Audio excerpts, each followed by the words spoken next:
వాక్యానికి వెళ్ళే ముందు మండపేటలో పరిచయం చేస్తున్న ప్రసాద్ బాబు గారు కూడా మనతో ఉన్న సంతోషం. వారు కూడా వేదిక మీదకి రావాలని వారిని ఆహ్వానిస్తున్నాను. రండి సార్. ఇంకా ఆ చోట్ల దూరంగా కూర్చున్న వారు కూడా ఇక్కడ వేయబడిన స్థలంలోనికి వస్తే ఇంకా మంచిది. దూరంగా కంటే దగ్గరగా ఉంటే ఇంకా మంచిది కనుక ఆయా ప్రాంతాల్లో ఉన్నవారు కూడా ఇంకా ముందుకు రావాలని ప్రభు పేరిట తెలియపరుస్తూ ఈ సమయం దైవజనులకు అప్పగిస్తున్నారు.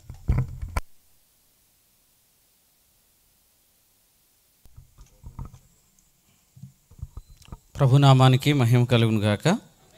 ప్రభువును రక్షకుడైన యేసుక్రీస్తు నామంలో చేరువచ్చిన మీ అందరికీ కూడా హృదయపూర్వక వందనాలు తెలియచేస్తున్నాను.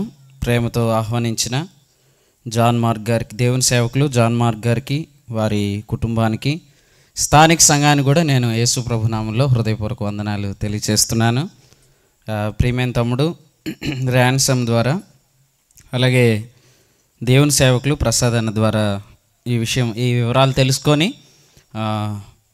నేను కూడా వస్తానని చెప్పడం జరిగింది. ఆ తర్వాత దేవుని సేవకులు కూడా మాట్లాడారు, ఫోన్ చేశారు. అందరిని బట్టి ప్రభుకి స్తోత్రం చెల్లిస్తున్నాను. అలాగే వేదిక మీద ఉన్న నిన్నటి దినాన్న వాక్య పరిచయం చేసిన దేవుని సేవకులు ప్రసాదానికి కూడా వందనాలు తెలియజేస్తున్నాను. అలాగే కుయ్యేరులో దేవుని పరిచయను నడిపిస్తున్న మా తోటి జత పనివారు రాజానికి కూడా వందనాలు తెలియజేస్తున్నాను. వేదిక క్రింద ఉన్న దేవుని సేవకులందరూ కూడా హృదయపూర్వక వందనాలు తెలియజేస్తున్నాను. అలాగే చాలా కాలం నుంచి ఈ మండపేటలోనే దేవుని సేవకులు ప్రసాద్ గారితో ఫోన్లోనే మాట్లాడటం జరిగింది. అన్న కూడా పెద్దవారు, వారు మమ్మల్ని ప్రేమించి ప్రోత్సహిస్తున్నారు.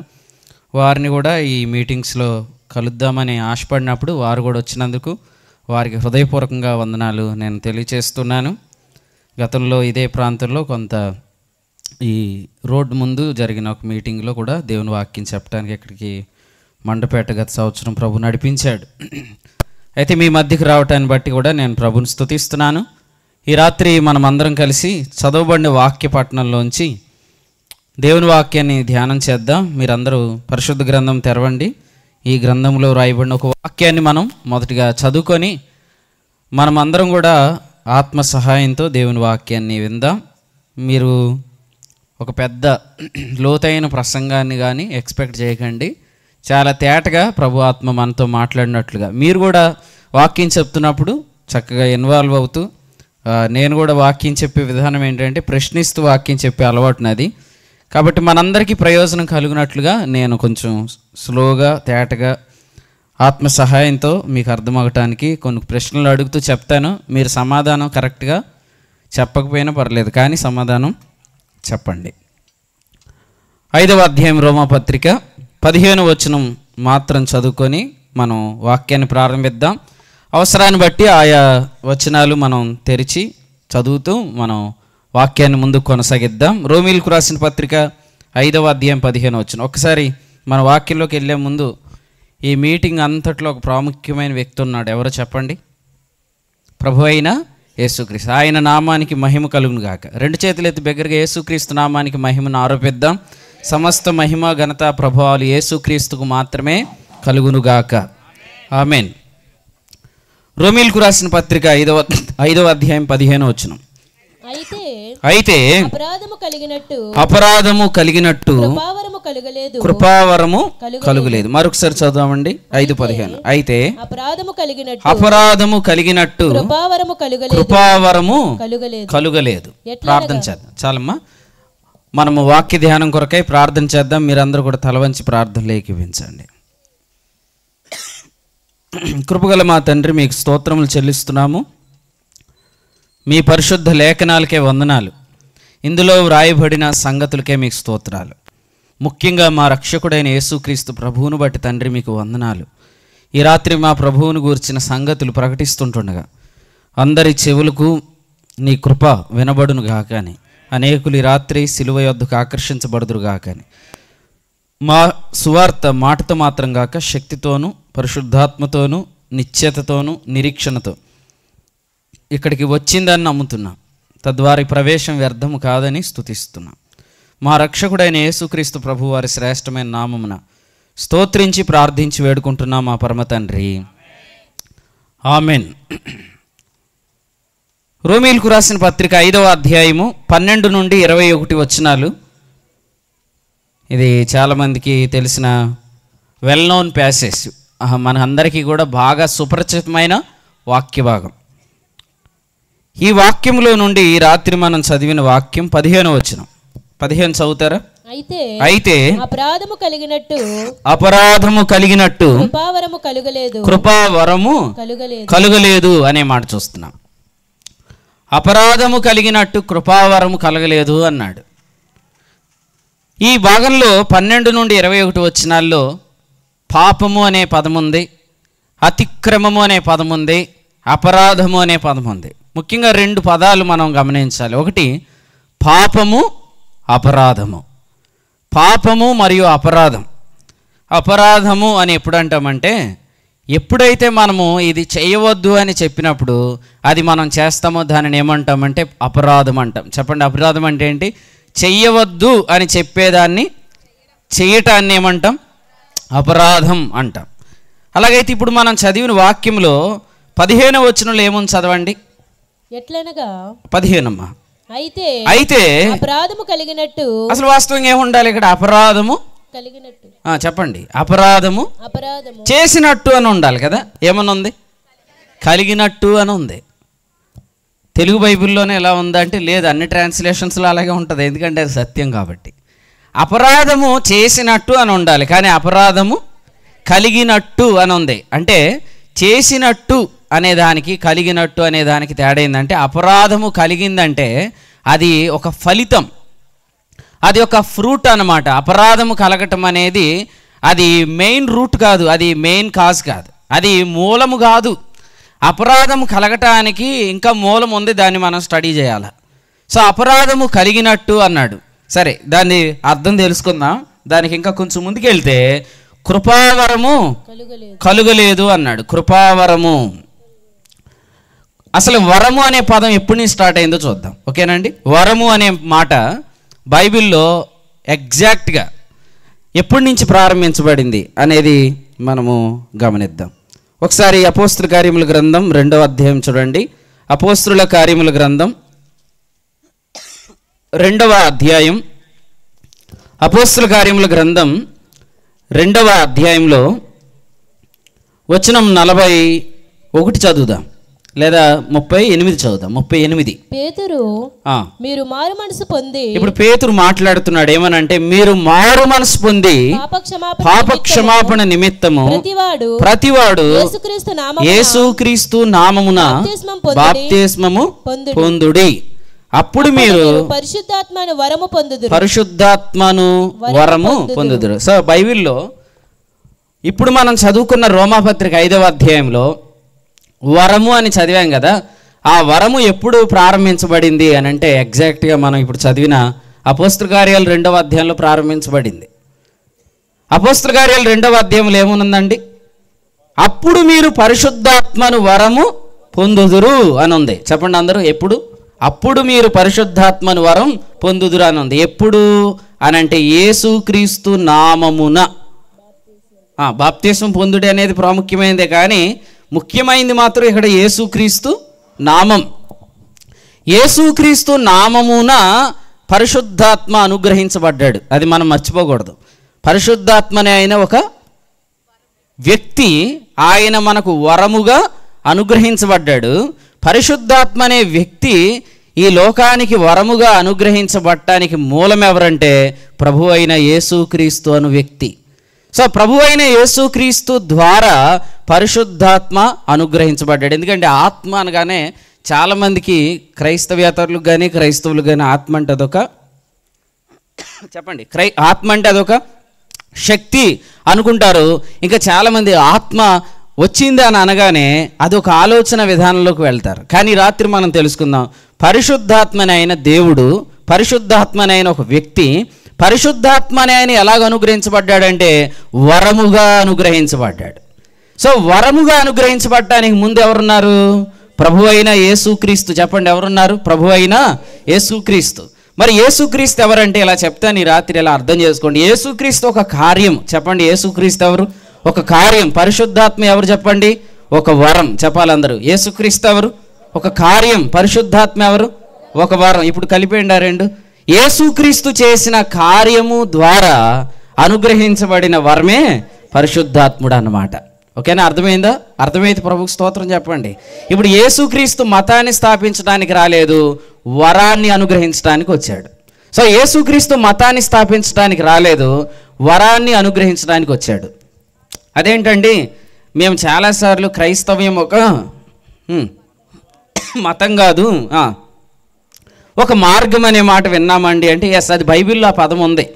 అయితే ఈ రాత్రి మనం ధ్యానం చేయాల్సిన అంశం ఏంటంటే, క్రైస్తవ్యం అనేది ఒక మతం ఎందుకు కాదు అనేది ఆలోచన చేయాలి. క్రైస్తవ్యం అనేది ఎందుకు ఒక మతం కాదంటే, క్రైస్తవ్యం అనేది వరము చేత నిర్వహించబడవలసిన ధర్మము. ఎందుకంటే ధర్మం అనే మాట మొట్టమొదట క్రైస్తవ్యాన్ని గురించి ఎవరు వాడారు అనేది చూద్దాం. ఇప్పుడు మీరు ద్వితీయోపదేశకాండం 30వ అధ్యాయం ఒకసారి తెరవండి. ద్వితీయోపదేశకాండం 30వ అధ్యాయం 11 నుండి 14 వచనాలు. ఏం కంగారు లేదు, స్లోగా అందరు తీయండి, తెరిచి చదవండి. ద్వితీయోపదేశకాండం 30వ అధ్యాయం 11 నుంచి 14 చదవండి. నేను నీకు ఆజ్ఞాపించు ఈ ధర్మము గ్రహించుట నీకు కఠినమైనది కాదు. ఆగుదామండి. ద్వితీయోపదేశకాండం రాసింది ఎవరు? దైవజనుడైన మోషే. చెప్పండి, ద్వితీయోపదేశకాండం రాసింది ఎవరు? దైవజనుడైన మోషే. దైవజనుడైన మోషే గురించి మనకేం తెలుసు అంటే, దైవజనుడైన మోషే ద్వారా దేవుడు 2 రాతి పలకలు అనుగ్రహించాడు. 2 రాతి పలకలు అనుగ్రహించాడు. వాటి మీద 10 ఆజ్ఞలు ఉన్నాయి. ఈ 10 ఆజ్ఞలు ఏమంటామంటే, 10 ఆజ్ఞలు అనేది మతం. 10 ఆజ్ఞలు అనేది మతం. దానినే యోధా మతం అని కూడా అనవచ్చు. సో 10 ఆజ్ఞల ధర్మశాస్త్రాన్ని ఎఫెసీ 2:14లో విధిరూపక ఆజ్ఞలు గల ధర్మశాస్త్రం అని కూడా ఉన్నదండి. ఇప్పుడు అంటే అసలు ధర్మశాస్త్రం అనే ఈ 10 ఆజ్ఞలు ఇచ్చింది ఎవరు? దేవుడే. ఎవరి ద్వారా ఇచ్చాడు? మోషే ద్వారా ఇచ్చాడు. అంటే మోషే ఒక మతాన్ని ఇశ్రాయేలీలకు ఇవ్వడానికి వాడబడిన వ్యక్తి. కానీ ఆ మతానికి సంబంధించిన మోషే ఈ అధ్యాయంలో మనం చదివిన దగ్గర ఏం రాశాడు? ఒక ధర్మం గురించి రాశాడు. ఎవరండి? 10 ఆజ్ఞలు ఇచ్చిన, ధర్మశాస్త్రం ఇచ్చిన మతానికి సంబంధించిన మోషే ఇక్కడ ఒక ధర్మం గురించి రాశాడు. ఈ ధర్మము ధర్మశాస్త్రం కాదు. ఈ ధర్మం ఏంటో మీరే చూడండి. 14 చదవండి. 14 ద్వితీయోపదేశకాండం 30వ అధ్యాయం 14 వచ్చింది. నీవు దానిని అనుసరించుటకు ఆ మాట నీకు బహు సమీపముగా నున్నది. బహు సమీపముగా ఉన్న మాట నీ హృదయమున ఉన్న మాట, నీ నోట ఉన్న మాట. అంటే ఇప్పుడు ఈయన చెప్తున్న ఈ ధర్మము ఎలా ఉంటుందంటే, అది నీ యొద్దకు వచ్చే వాక్యం, అది నీ హృదయములో విశ్వాసం కలిగించే వాక్యం, అది నీవు నోటితో ఒప్పుకొనవలసిన వాక్యం. అర్థమైందండి? ఇదే మాట. రోమాపత్రిక 10:8 చదువుదాం. రోమీలకు రాసిన పత్రిక 10వ అధ్యాయం 8వ వచనం చదువుదాం. వాక్యము నీ యొద్దను అదేమని చెప్పుచున్నదని అందమ్మా? అదేమని చెప్పుచున్నది? వాక్యము నీ యొద్దను నీ నోటను నీ హృదయములో ఉన్నది. దేని గురించి చెప్తున్నాడు ఇక్కడ రోమా పత్రికలో? సువార్త గురించి చెప్తున్నాడు. చెప్పండి, దేని గురించి చెప్తున్నాడు పౌలు గారు? సువార్త గురించి చెప్తున్నాడు. అంటే మోషే అక్కడ ద్వితీయోపదేశకాండం 30వ అధ్యాయము 11 నుంచి 14లో చెప్పింది దేని గురించి? సువార్త గురించి. ఇంకా చెప్పాలంటే క్రైస్తవ్యం గురించి చెప్పాడు. ఆ సువార్త ఏంటి? ఆ క్రైస్తవ్యం ఏంటంటే, వాక్యం నీ యొద్దకు వస్తుంది, అది నీవు నీ హృదయంలో విశ్వసించాలి, అది నీవు నీ నోటితో ఒప్పుకోవాలి. ఎంతమంది ఇక్కడ రక్షణ తీర్మానం ఆల్రెడీ చేశారు? యేసు ప్రభువుని ఎంతమంది రక్షకునికి అంగీకరించారు? నేను అడుగుతున్నా, ఎంతమంది నీటి బాప్తిసం పొందారని అడగట్లా. మీ కుడి చేతి చూపించండి, ఎంతమంది యేసు ప్రభువుని మీ రక్షకునికి అంగీకరించారు? నాకు కొన్ని చేతులకు కనపడుతున్నాయి. అంటే మిగిలిన వాళ్ళు అంగీకరించామా లేదని డౌట్లు ఉంటే ఇప్పుడే అంగీకరించండి. యేసు ప్రభుని రక్షకునికి ఎంతమంది అంగీకరించారు? అంగీకరించారు లేదా? మనం అంగీకరించడం అంటే ఏం చేసాము? 10:9 చదవండి. యేసు ప్రభువు అని నోటితో ఒప్పుకొని, యేసు ప్రభువు అని నోటితో ఒప్పుకొని దేవుడు ఆయనను మృతుల్లో నుండి లేపినని నీ హృదయమందు విశ్వసించిన ఎడల. అంటే మన రక్షణ ఎలా పొందాం? హృదయంలో విశ్వసించాం, నోటితో ఒప్పుకున్నా. ఏ రోజు మీరు రక్షణ పొందారు గుర్తుందా? మీ బర్త్డే గుర్తుందా? మీ బర్త్డే గుర్తుంటుందో ఉండదండి? ఇప్పుడు అసలు బర్త్డే ట్రెండే కదా, అంతటే కదా. బర్త్డే సెలబ్రేషన్స్ కోసం మనం ఏదైనా చేస్తాను. ఇందాక నేను వస్తుంటే ఎవరిదో బర్త్డే ఈ మధ్యలో ఎలా చేస్తున్నారంటే, ఫేమస్ అయిపోయిన వాళ్ళకి డబ్బులు ఇచ్చి వాళ్ళ చేత బర్త్డే విషెస్ చెప్పించుకుంటున్నారని చెప్పారనమాట. అంటే ఇప్పుడు బర్త్డే రకరకాలుగా అది ట్రెండింగ్లో ఉంది, అవునా కదా? ఇప్పుడు ఇక్కడ కూర్చొని మీరు అందరూ బర్త్డే సెలబ్రేషన్ కంటే ఎక్కువగా క్రీస్తునందు మీరు కొత్తగా జన్మించిన సెలబ్రేషన్ ఖచ్చితంగా చేసుకోవాలి. ఎందుకు చేసుకోవాలంటే ఒక ఇంటిలో 2 కుమారులు ఉన్నారు, తెలుసు కదా బైబిల్లో. పెద్ద కుమారుడు, చిన్న కుమారుడు. చిన్నవాడు ఏమయ్యాడు? ఇంటిలోంచి దూరంగా వెళ్ళిపోయాడు. వెళ్ళిపోయిన తర్వాత చాలా కాలానికి అతడు మరలా బుద్ధి వచ్చి ఇంటికి తిరిగి వచ్చాడు కదండి. ఏమని వచ్చాడు? మార్గము చూపుము ఇంటికి నా తండ్రి ఇంటికి అంటే వచ్చాడు లేదా? వచ్చినప్పుడు వీళ్ళ నాన్న ఒక మాట చెప్పాడు. ఏమనంటే, ఈ నా చిన్న కుమారుడు చనిపోయి బ్రతికాడు అన్నాడు. ఇప్పుడు చెప్పండి, చిన్నోడు పుట్టినరోజుని ఆ ఇంట్లో బాగా సెలబ్రేట్ చేస్తారా? చిన్నోడు తిరిగి వచ్చిన రోజున ఎక్కువ బాగా సెలబ్రేట్ చేస్తారా ఇంట్లో ఎక్కువ? ఇది మొదలుకొని ఖచ్చితంగా అంతే. సేమ్ అలాగే మనం వాస్తవంగా దేవునికి ఆదాములో దూరం అయిపోయాం. తిరిగి మరలా మనం యేసుక్రీస్తు ద్వారా ఇప్పుడు దేవుని దగ్గరికి మనం వచ్చామన్నమాట. అందుకనే అన్నిటికంటే ముఖ్యమైనది ఏదంటే మనం తిరిగి జన్మించిన దినం. మరి మీరు ఎప్పుడు తిరిగి జన్మించారు? అది మీకు గుర్తుండాలి. ఉందో లేదో నాకు తెలియదు, కానీ నాకైతే గుర్తుంది. నేను ఎప్పుడు యేసు ప్రభుని రక్షకునిగా అంగీకరించాను, నా హృదయంలో ఎప్పుడైతే పాపక్షమాపణ కలిగిందో ఆ రోజు నేను దేవుని కుమారుడిగా అంగీకరించబడ్డాను అనే ఆ రోజు నాకు గుర్తుంది. మీ అందరూ కూడా ఒకవేళ గుర్తు లేకపోయినా కనీసం రక్షించబడ్డామన్న నిశ్చేతన మీకు ఖచ్చితంగా ఉండాలి. రక్షించబడ్డాం మనం కదండి. ఆ రోజు మీరు రక్షించబడటానికి కారణం ఎవరో మీకు సువార్తను ప్రకటించారు. నేనైతే కుటుంబ ప్రార్థనలోనే రక్షణ తీర్మానం చేసుకున్నాను. అయితే వాక్యం ఆ రోజు నాకు ఎవరైతే ప్రకటించారో ఆ రోజు వారి ద్వారా వాక్యం ఎక్కడికి వచ్చింది? నా యొద్దకు వచ్చింది. నెంబర్ 1. నెంబర్ 2, అది నేను హృదయం అందు ఏం చేశాను? విశ్వసించాను. నెంబర్ 3, దాన్ని నేను నోటితో ఒప్పుకున్నాను. ఎన్నున్నాయి ఈ ధర్మంలో? 3. వెరీ గుడ్, చెప్పండి. నా యొద్దకు రావటం, హృదయంలో విశ్వసించటం, నోటితో ఒప్పుకోవటం. ఇందులో నా సామర్థ్యం ఏముంది? వాక్యం నా యొద్దకు వచ్చింది కదా. వాక్యం నా యొద్దకు వచ్చింది. వాక్యం నాకు ప్రకటించిన వారు పేతురు 1:12 ప్రకారం వారు పరిశుద్ధాత్మ ద్వారా సువార్త నాకు ప్రకటించారు. దేవుని సామర్థ్యంతో వారు నాకు సువార్త ప్రకటించారు. ఆ వాక్యము నన్ను తాకింది. అప్పుడు నా హృదయంలో అది విశ్వాసాన్ని కలిగించింది. వెంటనే నేను నా నోటితో యేసు క్రీస్తు నా ప్రభువు అని, నా రక్షకుడని ఒప్పుకున్నాను.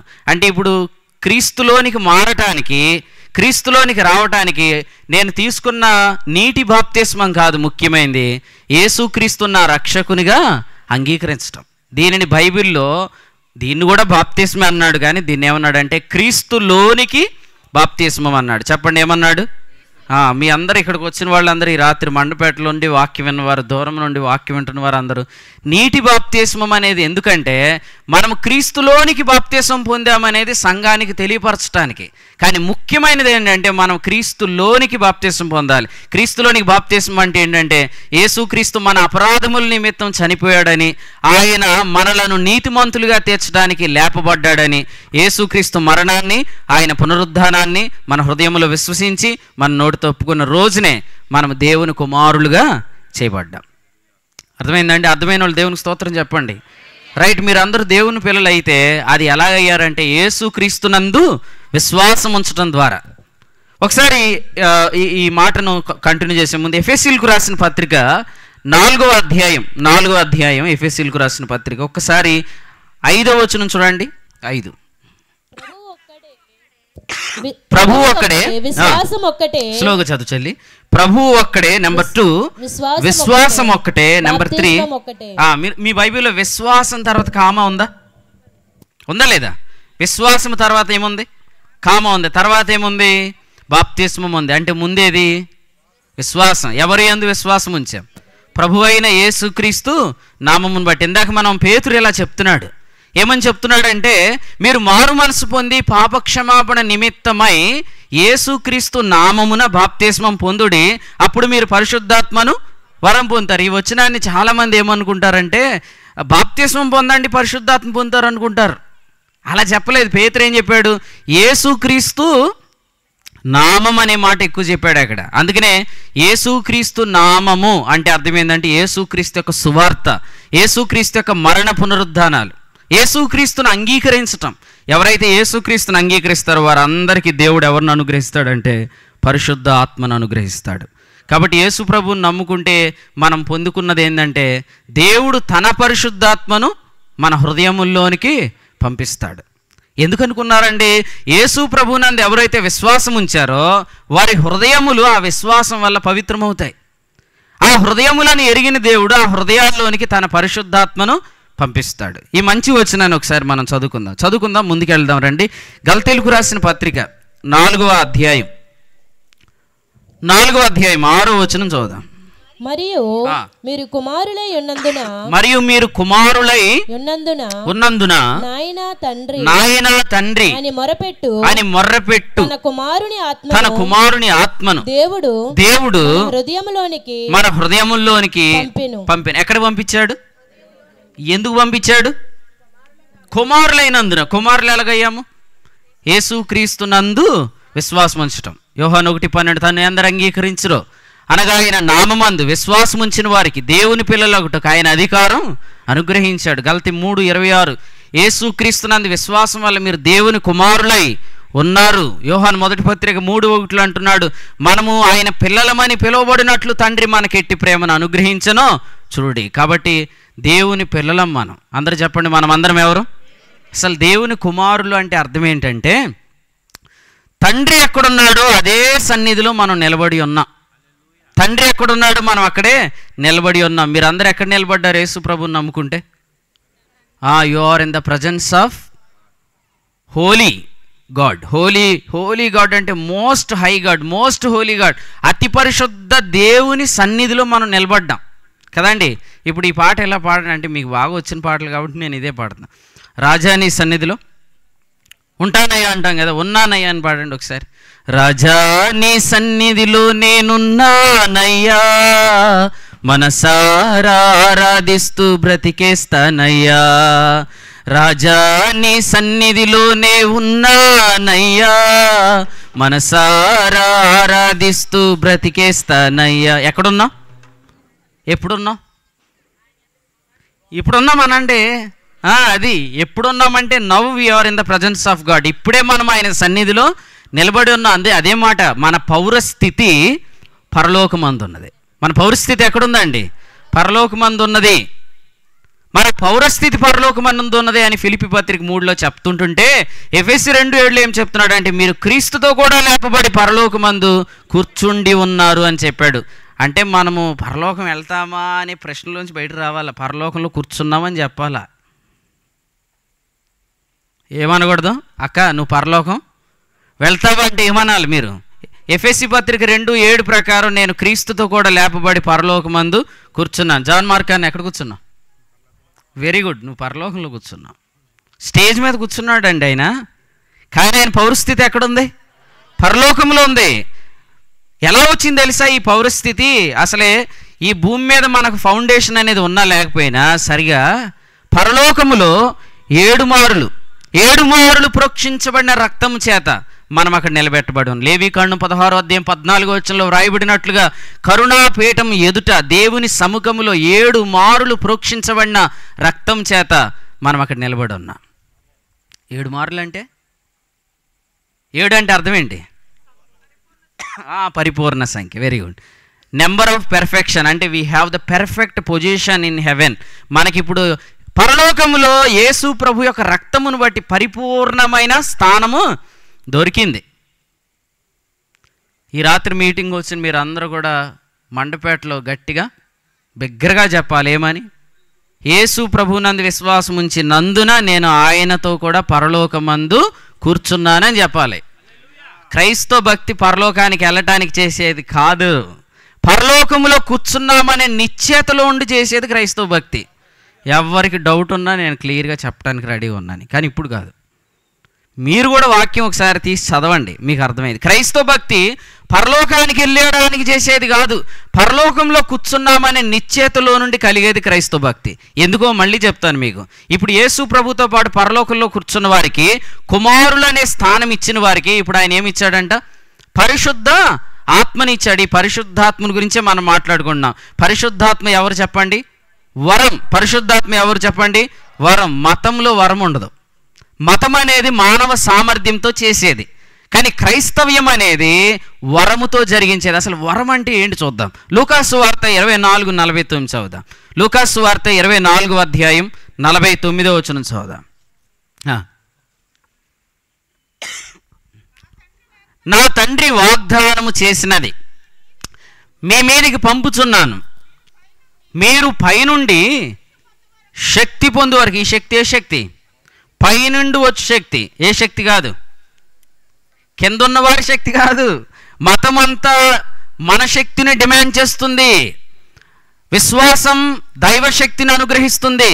మతం మన సామర్థ్యాన్ని డిమాండ్ చేస్తుంది. అందుకనే మతము ఆచరించడానికి వచ్చిన వాడు ఏ వయసులో వచ్చాడు యేసుప్రభు దగ్గరికి? లూకా 18:18 రాశాడు, ఒక యవ్వనస్తుడు.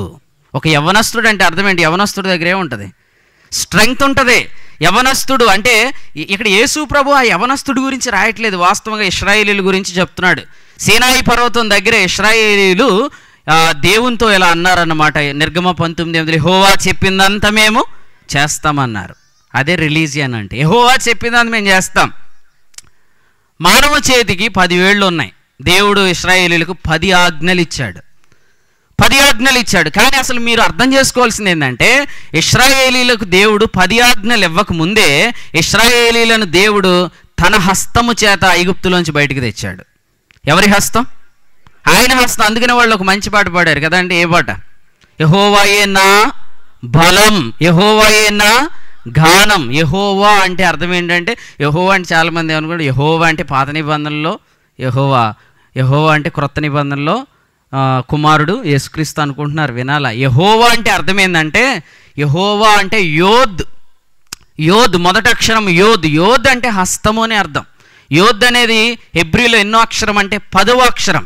అంటే 10 అంటే అర్థం ఏంటంటే, దేవుడు తన హస్తబలము చేత, తన బాహుబలం చేత ఇశ్రాయేలీలను ఐగుప్తులో నుండి బయటికి తెచ్చాడు. నిర్గమకాండం 6వ అధ్యాయం 6వ వచనం మీరు చదివితే, నేనే యెహోవాను, ఐగుప్తులు మోయించు బరువుల క్రింద నుండి నేనే మిమ్మల్ని వెలుపలికి రప్పిస్తానన్నాడు. కాబట్టి యోద్ హే వావ్ హే. యెహోవా అంటే అర్థం ఏంటంటే, యెహోవా అంటే ఆయన తన బాహువు చేత, తన బలము చేత, తన చేతి చేత ఆయన ఇశ్రాయేలును ఐగుప్తులో నుండి బయట తెచ్చాడు. ఇప్పుడు బలం ఎవరిది? దేవునిది. దేవుని శక్తి వినియోగించాడంటే వాళ్ళు మతంలో ఉన్నారా, విశ్వాసంలో ఉన్నారా? విశ్వాసంలోనే ఉన్నారు అంతవరకు. వారు మతంలో ఉన్నారా, కృపలో ఉన్నారా? కృపలోనే ఉన్నారు. వారు మతంలో ఉన్నారా, సువార్తలో ఉన్నారా? సువార్తలోనే ఉన్నారు. ఇశ్రాయేలీలు సువార్తలోనే విమోచించబడ్డారు. అయితే సీనాయి కొండ దగ్గరికి వచ్చేంతవరకు ఇది. కానీ సీనాయి కొండ దగ్గరికి వచ్చిన తర్వాత వారు ఇప్పుడు దేవుని యొక్క శక్తిని కాకుండా తమ సొంత శక్తిని ఆధారం చేసుకొని, యెహోవా ఏం చెప్తే మేము దాన్ని చేసి మా సామర్థ్యం ద్వారా దేవునికి అంగీకరించబడతామనుకున్నారు. ఆ రోజు నుంచి ఇశ్రాయేలీలు తమ సామర్థ్యాన్ని వినియోగిస్తుంటుండగా ఇశ్రాయేలీలు యేసు ప్రభు వచ్చే సమయానికి ఎలా అయిపోయారంటే, వంగిపోయిన నడుము గల స్త్రీలాగా అయిపోయారు. ఎలా అయిపోయారండి? యవనస్తుడికి ఏముంటుంది? నడుము నడి వయసు అంటాం కదా, బలం ఉంటుంది. సీనాయి కొండ దగ్గర బలము కలిగిన వాడిగా ఉన్నవారు యేసు ప్రభు వచ్చేటప్పటికి ఏమైపోయారు? వాళ్ళు వంగిపోయిన నడుము గల స్త్రీలాగా అయిపోయారు. లూకాసు వార్త 13వ అధ్యాయంలో. కాబట్టి మతం అనేది మానవ సామర్థ్యాన్ని డిమాండ్ చేస్తుంది. కానీ దేవునికి స్తోత్రం చెల్లించాలి. క్రైస్తవ్యం అనేది దేవుని యొక్క సామర్థ్యంతో నడిపించబడేది. మీకు ఎంతమందికి ఈ రాత్రి ఇక్కడికి వచ్చారు? మీకు అందరికీ ఖచ్చితంగా గొప్ప మార్పు జరుగుతుంది, నేను నమ్ముతున్నాను. పరిశుద్ధాత్మ అనే ఆయన ద్వారా నిర్వహించబడేదే క్రైస్తవ్యం. పరిశుద్ధాత్మ వచ్చినప్పుడు ఏం జరుగుతుంది అన్నాడు అపోస్తలు 1:8. పరిశుద్ధాత్మ మీ మీదకి వచ్చినప్పుడు మీరు శక్తి పొందుదురు. పరిశుద్ధాత్మ అనే ఆయన వ్యక్తి, ఆ వ్యక్తి ద్వారా మనం పొందేది దైవ శక్తి. ఎంత శక్తి గలవాడు ఆయన? ఆదికాండం 17:1 అబ్రాహాము 99 ఏండ్ల వాడైనప్పుడు సర్వశక్తి గల దేవుడు అబ్రహామునకు ప్రత్యక్షమయ్యాడు. అబ్రహామునకు ప్రత్యక్షమైన సర్వశక్తి గల దేవుడు ఎల్షడ్డాయ్, ఆ ఆల్మైటీ గాడ్ ఇప్పుడు తన ఆల్మైటీని మన యందు వినియోగిస్తున్నప్పుడు మనము అనుభవించేదే క్రైస్తవ్యం. అది మీరు అందరూ అనుభవిస్తే నిజంగా మీరు ఆనందిస్తారు. అది అనుభవించకపోతే క్రైస్తవ్యాన్ని మీరు ఒక మతంగా అనుకుంటున్నారు. అది మీ శక్తిని ఏం చేస్తుందండి? డిమాండ్ చేస్తుంది. శక్తి డిమాండ్ చేయబడిన శక్తి ద్వారా మన సామర్థ్యంతో జరిగించేటప్పుడు ఎప్పుడు మనకు ఆనందం ఉండదు కదా. ఇప్పుడు అసలు సమ్మర్లో ఎలా ఉంది చెప్పండి? సాయంకాలం అయినప్పటికీ అందరి వాడిపోయిన మోకాలు, నీరసం, కాళ్ళు చేతులు చెప్పండి, ఇవన్నీ సిమ్టమ్స్ మాకున్నాయి, పాస్టర్ గారికి ఎలా తెలుసు అంటే అందరికి అయ్యే సిమ్టంలో. ఎందుకంటే సూర్యుడు ఏం చేస్తున్నాడండి? లాగేసుకుంటున్నాడు మన దగ్గర నుంచి. ఏంటది? నీరు. సూర్యుని క్రింద నూతనమైనది ఏది లేదు. సూర్యుని క్రింద ఉన్నవన్నీ మతాలే. సూర్యుని కంటే పైనుండి ఆకాశ మండలం గుండా మరి పైకి ఆరోహణమైన యేసుక్రీస్తు ద్వారా అనుగ్రహించబడిందే కృపావరం. సూర్యుని క్రింద కృపావరం లేదు, సూర్యుని పైనుండి కృపావరం వచ్చింది. అర్థమైందండి? ఈ మాట మీకు చూపిస్తాను. ఎఫెసీయులకు రాసిన పత్రిక 4వ అధ్యాయం. ఎఫెసీయులకు రాసిన పత్రిక 4వ అధ్యాయం వచనం 8 నుంచి 9 వచనాలు చదువుదాం. 8, 9. అందుచేత చెల్లి 10 దాకా చదవండి అమ్మా. 8 నుంచి 10. రైట్. అందుచేత ఆయన ఆరోహణమైనప్పుడు చెరను చెరగా పట్టుకొని పోయి మనుషులకు ఈవులను అనుగ్రహించను. ఈవులు అంటే ఏంటి? ఈవులు అంటే వరం. చెప్పండి అందరు, ఈవులు అంటే ఏంటి? వరం. ఎవరు కోప్పడకండి యేసు ప్రభు నామములు. అందరు నా వైపు చూడండి, సంతోషంగా దేవునికి స్తోత్రం చెప్పండి, చప్పట్లు కొట్టి ప్రభు నామాన్ని మహిమపరచండి. రైట్ వినండి. అంటే ఒకరికి కోపం వచ్చింది, అందుకే. రైట్, మా తమ్ముడికి వచ్చింది. రైట్ వినండి. చెల్లి చదివారా? నెక్స్ట్ లైన్ చదవండి అమ్మా. 10 చదవండి. ఆరోహణమైన అనగా భూమి యొక్క క్రింది భాగములకు. కిందకి దిగితే ఆరోహణమా అవరోహణమా? అవరోహణం కదా. మరి ఆరోహణం ఎందుకంటే అంటే మొత్తం చదవాలి. అందుకే విద్యా విహీనులు లేఖనాలు ఏం చేస్తారన్నాడు పేతురు. అపార్థం చేయ. విద్యా విహీనులు ఏం చేస్తారంటే లేఖనాలు. ఆరోహణం అంటే కింద నుంచి పైకి కదా, కిందకి దిగాడు ఏంటి అనుకోవద్దు. ఆరోహణం అంటే ఇక్కడ చెప్తున్నాడు, చదవండి. భూమి యొక్క క్రింది భాగములకు దిగినని అర్థం ఇచ్చుచున్నది. నెక్స్ట్. దిగినవాడు తానే సమస్తమును నింపునట్లు ఆకాశ మండలములన్నిటికంటే మరీ పైకి ఆరోహణమైన వాడునై ఉన్నాడు. ఎక్కడి నుంచి ఎక్కడికి వెళ్ళాడు? ఇదిగో నా వైపు చూడండి. పాతాళం యొక్క మొదటి భాగములో ఉన్న చెరను చెరగా పట్టుకొని ఎక్కడికి వెళ్ళిపోయాడు? ఆకాశ మండలముల కంటే మిక్కిలి హెచ్చైన వాడికి వెళ్ళిపోయాడు.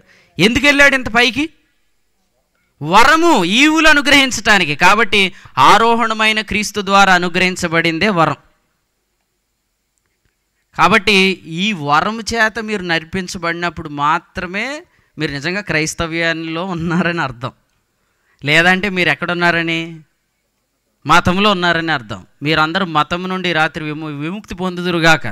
ఎందుకంటే మనము పరిశుద్ధాత్మ అనే వ్యక్తి ద్వారా నిర్వహించబడితే ఆ క్రైస్తవ్యంలో ఏముంటుందంటే, రోమాపత్రిక 14వ అధ్యాయం 18 వచ్చిన చదువుదాం.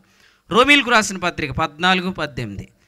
ఈ విషయమందు క్రీస్తునకు దాసుడైన వాడు దేవునికి ఇష్టడును. క్షమించండి, 17 అనుకుంటా. 17 చదవండి. దేవుని రాజ్యము భోజనమును పానమును కాదు గాని నీతియు సమాధానమును పరిశుద్ధాత్మయందలి ఆనందమునై ఉన్నది. మీరు చెప్పండి, మనం సాధారణంగా ఈవెంట్లో ఎక్కువ ప్రయారిటీ దేనికి ఇస్తాం? అంతే. ఇప్పుడు అసలు జనవరి 1 వస్తుందంటే మనం ఎంత ఎంజాయ్ చేస్తాం కదా. ఎంజాయ్ ఎందుకు చేస్తాం? మీరు జనవరి 1 బాగా చేసుకుంటారు లేదు, కానీ మాకైతే క్రిస్మస్ కంటే జనవరి 1 ఎక్కువ అనమాట. కొన్ని చోట్ల క్రిస్మస్ కదండి మనకి ఎక్కువ. ఒక ఈవెంట్లో అన్నిటికంటే హైలైట్ అందరికీ కింద రాస్తారు, అందరికీ ప్రేమ విందు కలదు. నిజంగా విందులోనే ఆనందిస్తున్నామా? ఈవెంట్స్లో ఆనందిస్తున్నామా? కార్యక్రమాల్లో ఆనందిస్తున్నామా? కానీ వినండి, అపోస్తుల కార్యక్రమములు కాదు, అపోస్తుల కార్యములు. కార్యములు వేరు, కార్యక్రమములు వేరు. వాక్శక్తి వేరు, వాక్చాతుర్యం వేరు. సో అంటే దగ్గరగా మతం విశ్వాసానికి దగ్గరగానే వస్తుంది. కానీ రిలీజియన్ అంటే నీడ, ఫెయిత్ అంటే నిజం. అదన్నమాట. మీరు టైలర్ దగ్గరికి వెళ్తే మీ నీడ కొలతలు ఎత్తాడా, మీకు కొలతలు ఎత్తాడా? మీకే కొలతలు. నిజం వచ్చిన తర్వాత నీడ వాస్తవంగా ఏమవ్వాలి? ఈ పాటికే అది నివర్తనం అవ్వాలి. కానీ నివర్తనం అవ్వట్లేదు. ఎవరు? మత పెద్దలు. ఇక్కడే ఉన్నారేమో. యేసు ప్రభునామములో సీరియస్ అవ్వకుండా యేసు ప్రభునామములో ఈ రాత్రి మీరు అందరూ విశ్వాస పెద్దలుగా మారిపోదురు గాక. గలతీయులకు రాసిన పత్రిక 1వ అధ్యాయం ఆఖరి వచ్చిన తీయకర్లు వదిలేండి. అపోస్తుడైన పౌలు గురించి ఏమన్నాడంటే, ఇతడు మునుపు పాడు చేసిన మతమును ప్రకటిస్తున్నాడు అన్నారు. కానీ అక్కడ మతం అంటే ఫుట్ నోట్లో ఏముందంటే విశ్వాసం. ఎందుకు ఇది విశ్వాసం అంటే, మళ్ళీ చెప్తున్నాను, ఇది దేవుని సామర్థ్యంతో నిర్వహించబడేది, పరిశుద్ధాత్మని చేత నిర్వహించబడేది. నిజంగా మీరు దేవుని శక్తి చేత నిర్వహించబడితే అప్పుడు మీలో కలిగేది రక్షణానందం. రక్షణానందం అంటే ఏంటి? రక్షణానందం అంటే పరిశుద్ధాత్ముని ద్వారా, దైవశక్తి ద్వారా మనం నిర్వహించబడుతున్నప్పుడు కలిగే ఆనందాన్ని రక్షణానందం అంటారు. పాపం చేయకుండా ఉండటానికి ఇప్పుడు మీ సామర్థ్యాన్ని వినియోగించారనుకోండి, అది మతం. పరిశుద్ధాత్ముడు మిమ్మల్ని పాపం చేయకుండా జీవింప చేస్తున్నాడు అనుకోండి, అది విశ్వాసం. అందుకని ఏమన్నాడు తెలుసా? ఆశా నిగ్రహం. తెలుసు కదా, ఆశా నిగ్రహం అంటే ఇంగ్లీష్లో ఈజీగా అర్థం చేసి సెల్ఫ్ కంట్రోల్. చెప్పండి ఏంటది? ఇప్పుడు కంట్రోల్ చేయాల్సింది దేన్ని? సెల్ఫ్ని, అంతే కదా. సెల్ఫ్ కంట్రోల్ అంటే కంట్రోల్ చేయాల్సింది దేన్ని? లోపల లోపల ఈ ఆలోచనలో ప్రార్థనలో కూర్చున్నా కూడా దరిద్రంగా చూపులు చిచి అనిపిస్తూ ఉంటుంది కదండి. చూడకూడనివి చూడటం, వెళ్ళకూడని స్థలాలకు వెళ్ళటం, చేయకూడని పనులు చేయటం, ఇది అన్నప్పుడల్లా ఏమనుకుంటామంటే నాకు సెల్ఫ్ కంట్రోలే లేదనుకుంటాం. కానీ మీకు తెలుసా, సెల్ఫ్ కంట్రోల్ అనేది ఫ్రూట్ ఆఫ్ ది స్పిరిట్. ఆత్మ యొక్క ఫలమేమనగా ప్రేమ, సంతోషం, సమాధానం, దీర్ఘశాంతం, దయాళుత్వం, మంచితనం, విశ్వాసం, చెప్పండి, సాత్వికం, ఆశ నిగ్రహం. అంటే ఇప్పుడు చూడండి, ఆశా నిగ్రహం అనేది మీ సామర్థ్యం ద్వారా వచ్చేది కాదు, అది ఆత్మ ఫలం. మీరు నిజంగా పరిశుద్ధాత్ముని ద్వారా ఈ ఆశా నిగ్రహం అనేది కానీ మీరు ఫలించారనుకోండి, అప్పుడు యూ కెన్ ఎంజాయ్ అనమాట. ఎందుకంటే ఇది వరకు ధర్మశాస్త్రం దేనిని చేయజాలకపోయాను, ఇప్పుడు దానిని దేవుడు చేస్తున్నాడు. ఇదివరకు నా సామర్థ్యంతో చిచ్చి ఇక్కడి నుంచి చూడకూడదు. ఎప్పటి నుంచి? 31 రాత్రి ప్రార్థన. ఎక్కడి నుంచి చూడకూడదు, ఎక్కడి నుంచి వెళ్ళకూడదు, ఎక్కడి నుంచి ఎలా ఉండకూడదు అనుకో. జనవరి అంతా బాగానే ఉన్నాం, మళ్ళీ ఫిబ్రవరి నుంచి మామూలు. ఇప్పుడు పాస్టర్ గారు వచ్చేయమంటారు, 31 రాత్రి అంత దీర్ఘంగా అంతసేపు ప్రార్థన చేసి వెనకాల ఉన్న వాళ్ళు కూడా టైం ఇవ్వకుండా, ఇప్పుడేమో మళ్ళీ ఫిబ్రవరి నుంచి మళ్ళీ నీ రూట్ అంటే ఆయన ఇప్పుడు చెప్తున్నాడు ఏమని పాస్టర్ గారికి అంటే, ఎన్నిసార్లు తీర్మానం చేసుకున్నా కూడా నేనైతే దేవుని కోసం నమ్మకంగా ఉండలేకపోతున్నానండి, నేను ఒకసారి మంచిగా మారి ప్రార్థనకు వస్తాను అంటాడు. హాస్పిటల్కి ఎప్పుడు వెళ్ళాలా? జ్వరం తగ్గాక. డాక్టర్ గారు ఏమనుకుంటారో, జ్వరంతో వెళ్తే ఫీల్ అవుతాడు అనుకుంటామా? అలాగే ఈరోజు చాలామంది మారి దేవుని దగ్గరికి వద్దాం అనుకుంటున్నారు. అదే మత ఆలోచన. ఎందుకు ఇలా అనుకుంటున్నారంటే, వాస్తవంగా మనం చెప్పే బోధ ప్రజలను శక్తిని డిమాండ్ చేస్తున్నట్లుగా ఉంది. వాళ్ళేమో తన శక్తిని ఉపయోగించి ఈ చెడ్డవి చూడకూడదు, ఈ చెడ్డవి చేయకూడదు. ఎందుకంటే కొన్ని క్యారెక్టర్ స్టడీస్ తెచ్చి, యోసేపు ఇలాగ ఉన్నాడు, సంసోన్ ఎలా చేశాడు, నువ్వు ఎలా చేస్తున్నావు అంటే, నిజంగా మనం అనుకుంటున్నాం దేవుడి రాత్రి నాతోటే మాట్లాడాడు అనుకుంటున్నాం. ఇప్పుడు సంసోన్ ఎలా చేశాడు అలాగే మనం కూడా చేస్తాం. ఎందుకు చేస్తామంటే మనం కూడా మనుషులమే కదా. అందుకని అవి మనకు కనెక్ట్ అయితే మనకు వాక్యం కనెక్ట్ అవుతుంది అనుకుంటున్నాం. కానీ వాస్తవంగా అక్కడ కనెక్ట్ అవుతుంది ఏంటంటే, మనం చేసే తప్పులే మనకు చెప్తున్నారు. కానీ మనకు కావాల్సింది అది కాదు. మనకు కావాల్సింది ఏంటంటే, ఒకరోజు మీటింగ్కి వెళ్ళామంటే మనకు అక్కడ దేవుని సేవకుడు బోధిస్తుంటుండగా మన మీదకి పరిశుద్ధాత్మ దిగి రావాలా. పరిశుద్ధాత్ముడిని పొందటం వేరు, దిగటం వేరు. నాకు తెలియక చాలా కాలం క్రితం నేను వాక్యం ఎలా చెప్పేవాడిని అంటే, పరిశుద్ధాత్మని దిగమంటారు ఏంటంటే, పరిశుద్ధాత్ముడు అపోస్తల కార్యాలు 2లోనే దిగాడు కదా, మళ్ళీ దిగు అంటారేంటి? వాక్యం తెలియదు మీకు అని నేను విక్రించినోడ్నే. కానీ ప్రభు నా కన్నులు తెరిచాడు. పరిశుద్ధాత్మ దిగటం అంటే ఏంటంటే, గ్రీకులో ఇంగ్లీష్ అర్థం ఏంటంటే హత్తుకొనుట అని అర్థం. పరిశుద్ధాత్ముడు ఏం చేస్తాడు? హత్తుకుంటాడు. ఇప్పుడు మనము ఒక సత్య సంబంధమైన బోధగాని వింటుంటుంటే పరిశుద్ధాత్మను వరం పొందుతాం. ఆ వరము దైవ శక్తి చేత నిర్వహించబడుతున్నప్పుడు మీకు తెలియకుండానే మీరు ఇంతకుముందు చేసిన ప్రతి చెడ్డ దానిలోంచి మీరు విడుదలను అనుభవిస్తారు. అంటే మీరు వచ్చిన దారి వేరు, వెళ్ళేదారి వేరు. తూర్పు దేశపు జ్ఞానులు ఎలా వచ్చారు? స్టార్వే, చెప్పండి ఏవే, నక్షత్రాన్ని చూసుకుంటూ వచ్చారు. వెళ్ళినప్పుడు ఎలా వెళ్ళారు? మత్తయి సువార్త 2వ అధ్యాయంలో ఏముందంటే 11వ వచనం అనుకుంటా, ఏమనుందంటే, వారు దేవుని చేత బోధించబడిన వారై మరి ఒక మార్గమున వెళ్ళారు. మీరందరూ కూడా దేవుని చేత ఈ రాత్రి బోధించబడి మరి ఒక మార్గమున వెళ్ళుదురుగాక. ఎందుకంటే ఎలా వచ్చామో అలా వెళ్ళిపోతే హేరోదు చంపేస్తాడు. హేరోదు ఆల్రెడీ ప్లాన్ వేసాడు ఏమని, మీరు వెళ్ళి యేసు ప్రభువుని చూసి రండి, నేను కూడా ఏం చేస్తాను, నేను కూడా పూజ చేస్తాను అన్నాడు. చేస్తాడా? తూర్పు దేశపు జ్ఞానుల కొరకు అక్కడ కనిపెట్టుకుని ఉన్నాడు అనమాట. కానీ మనం ప్రభువుకి స్తోత్రం చెప్పాలి, వారు వచ్చిన దారిలో వెళ్ళలేదు. షేబా దేశపు రాణి వచ్చినట్లుగా వెళ్ళలేదు. ప్రశ్నలతో వచ్చింది, సమాధానాలతో వెళ్ళింది. వారు ఒక దారిని వచ్చారు, దేవుని చేత బోధించబడి మరొక దారిని వెళ్ళారు. అలాగే మనము దేవుని వాక్యాన్ని వింటుండగా యేసుక్రీస్తు నామము ఘనపరచబడి పరిశుద్ధాత్ముడు మనందరి మీద దిగితే అంటే మళ్ళీ హత్తుకుంటే, అపోస్తల 10:44 అతని బోధ విన్నవారు అందరి మీదకి పరిశుద్ధాత్మ దిగెను అన్నట్లుగా అటువంటి బోధ మనం వింటున్నప్పుడు ఆత్మ మన మీద దిగినప్పటి నుంచి ఆ సీజన్లో ఆ సీజనల్ బ్లెస్సింగ్స్ మనకు కలుగుతాయి. ఆ కాలములో రావాల్సిన కాల ఆశీర్వాదం మనకు వస్తుంది అనమాట. ఈ మాట చూడండి, అపోస్తల కార్యాల గ్రంథంలో చూద్దాం. 1వ అధ్యాయం, అపోస్తల కార్యముల గ్రంథం మొదటి అధ్యాయం ఒకసారి 8వ వచనం చదువుదాం. అయినను పరిశుద్ధాత్మ మీ మీదికి వచ్చినప్పుడు మీరు శక్తి నొందెదరు. అదే కదా మనం చెప్పుకుంటున్నాం. ఎప్పుడు చెప్పాడు ఈ మాట ప్రభు? చెప్పండి. 7వ వచనం. కాలములను సమయములను తన స్వాధీనమందుకుని ఉన్నాడు. అక్కడ కాగుదాం, నా వైపు చూడండి అందరూ. ఇప్పుడు ఈ కాలంలో పరిశుద్ధాత్ముడు దైవశక్తి మనల్ని ఏ ఆశీర్వాదంలోనికి తీసుకెళ్లాలనుకున్న ఆశీర్వాదం తీసుకెళ్తాడు. ఎందుకు తీసుకెళ్తాడు అంటే, ఇప్పుడు కాలంలో సమయంలో ఎవరి స్వాధీనంలో ఉన్నాయి? తండ్రి స్వాధీనంలో ఉన్నాయి. ఆ తండ్రి మనకు అనుగ్రహించింది ఎవరిని? పరిశుద్ధాత్మని. కాబట్టి పరిశుద్ధాత్మను వరము చేత నిర్వహించబడుతున్న వారు ఆ కాలములో ఎలా ఉండాలో అలా నిర్వహించబడతారు. వాస్తవం చెప్పాలంటే ఇవి అంత్య దినములు, అపాయకరమైన కాలములు. ఎందుకు? అక్కడే చెప్పాడు తిమోతి 2వ పత్రిక 3వ అధ్యాయం 2వ వచనంలో మనుష్యులు అని ప్రారంభించాడు. అంటే అంత్య దినాల్లో అపాయాలకు కారణం ఎవరు? మనుషులు. కానీ ఈ అంత్య దినాల్లో నేను నా పరిశుద్ధాత్మను కుమ్మరిస్తానన్నాడు. చూసారా? అంటే అపాయం అనేది మనుషులు చూస్తే అనిపిస్తుంది, కానీ ఆశీర్వాదం అనేది ఆత్మను చూస్తే అనిపిస్తుంది. మీరేం చూస్తారు? మనుషులు చూస్తారా, పరిశుద్ధాత్మను చూస్తారా? మీరు ఇలా ప్రార్థన చేసుకొని కూర్చోవాలి. ప్రార్థనలు ఎప్పుడు కూర్చొని ఏమనంటే, ఈ కాలంలో వాస్తవంగా నువ్వు ఏం చేయాలనుకున్నావో అది నా ద్వారా జరిగించున్నట్లు నీ ఆత్మ వరము నాకు అనుగ్రహించని అడగాల. ఈ కాలం అంటే ఏ కాలం? ఈరోజు, నేడు అనబడు ఈ సమయంలో అని అడగండి అంతే. ఈ కాలంలో ఆత్మ ప్రభువు మీ మీదకి వచ్చి మిమ్మును ఆ వరము చేత నిర్వహించి ఆ దైవశక్తి చేత నడిపిస్తున్నప్పుడు మీరు రక్షణ ఆనందాన్ని అనుభవిస్తారు. అంత్యదినములు అంటే అపాయములు అనేది ఏ పెర్స్పెక్టివ్లో, ఏ కోణంలో? ఈ లోకంలో ఉన్న మనుషుల కోణంలో. కానీ మనం ఆలోచించాల్సింది ఏ కోణంలో? మన పరిస్థితి ఎక్కడుందండి? మన జీవం ఎక్కడి నుంచి వస్తుంది? అక్కడ నుండే. కొలసి 1:3 ప్రకారం మన నిరీక్షణ పరలోకమందున్న నిరీక్షణ. అందుకని మనం అక్కడి నుంచి ఏం నిరీక్షించాలంటే, ఈ కాలంలో ప్రభువు నాతో ఏం మాట్లాడతాడు, ఈ కాలంలో ప్రభువు నన్ను ఎలా నడిపిస్తాడు అని కోరుకుంటే మీరు అటువంటి వాక్యం వింటుండగానే పరిశుద్ధాత్ముడు మీ మీదకి దిగి వస్తాడు. రావటమే కాదు, ఏం చేస్తాడు?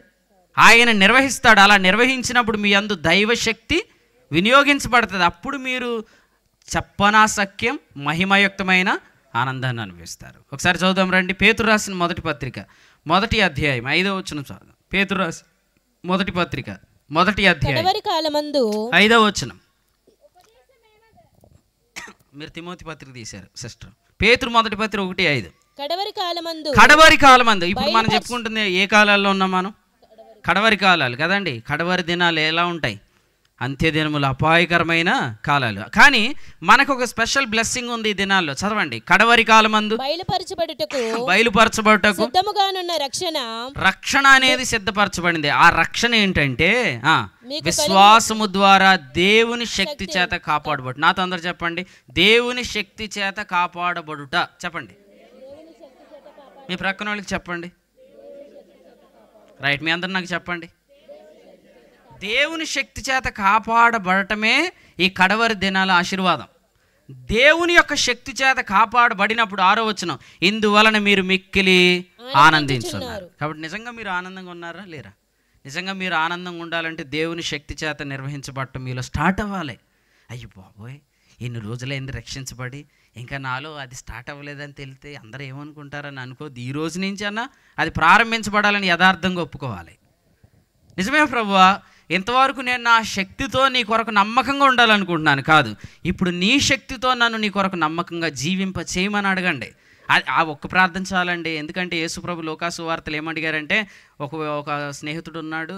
ఆ స్నేహితుడికి ఒకడు వచ్చి తలుపు కొడుతున్నప్పుడు సమయం ఎంత అయింది? అర్ధరాత్రి అయింది. అర్ధరాత్రి వేళ మరి ఇప్పుడు తలుపులు ఏం తీస్తాను, నా పిల్లలతో నేను పడుకొని ఉన్నాను అంటే, వాడు అలా వచ్చి మిమ్మల్ని బ్రతిమాలుతున్నప్పుడు మీ స్నేహితుడైనందుకు మీరు తలుపు తీయకుండా ఉంటారా? తలుపు తీస్తారు కదా. అలాగే పరలోకమందున తండ్రి తన్ను అడుగువారికి ఎంతో నిత్యముగా పరిశుద్ధాత్మను అనుగ్రహించునని ఉంది.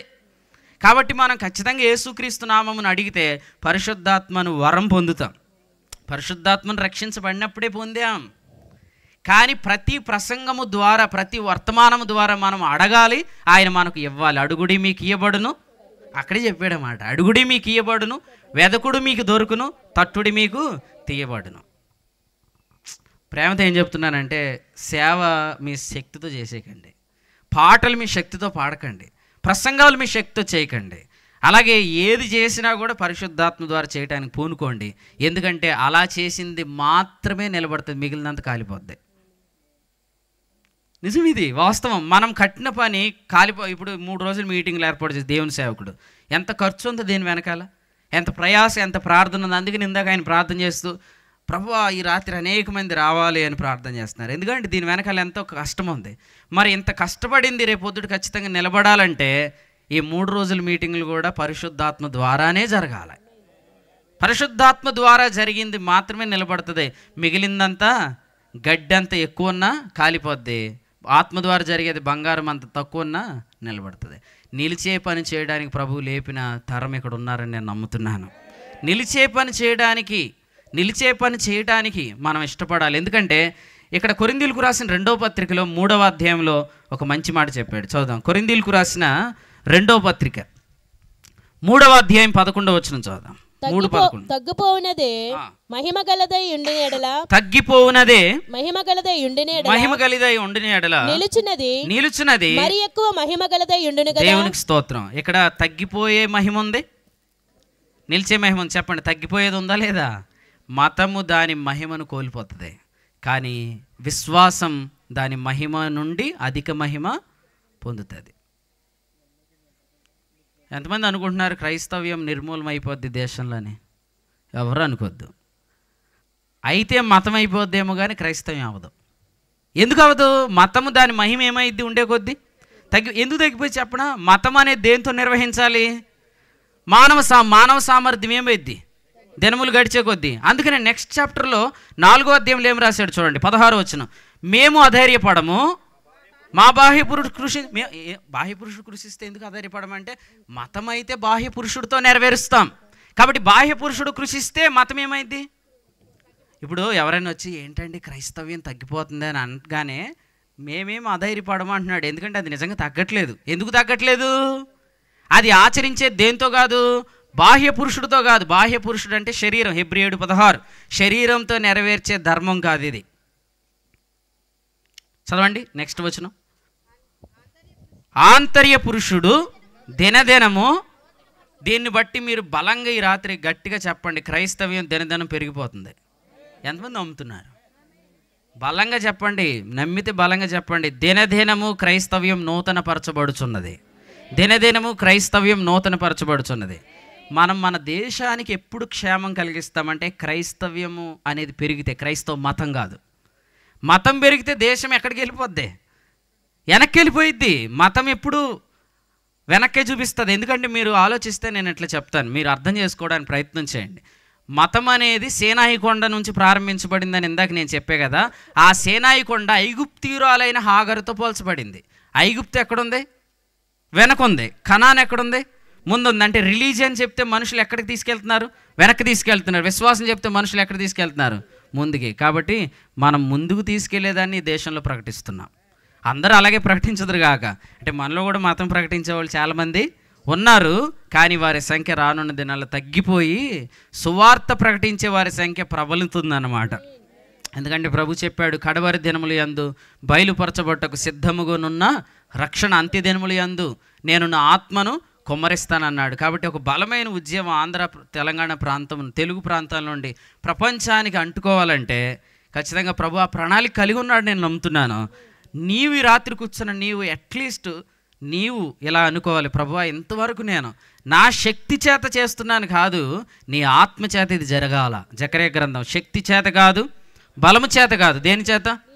నా ఆత్మ చేత. ఇప్పుడు చెప్పండి, బాహ్య పురుషుడు కృషిస్తే అధైర్యపడాల్సిన అవసరం ఏమీ లేదు. ఎందుకంటే ఇది నిర్వహించబడే దేని ద్వారా?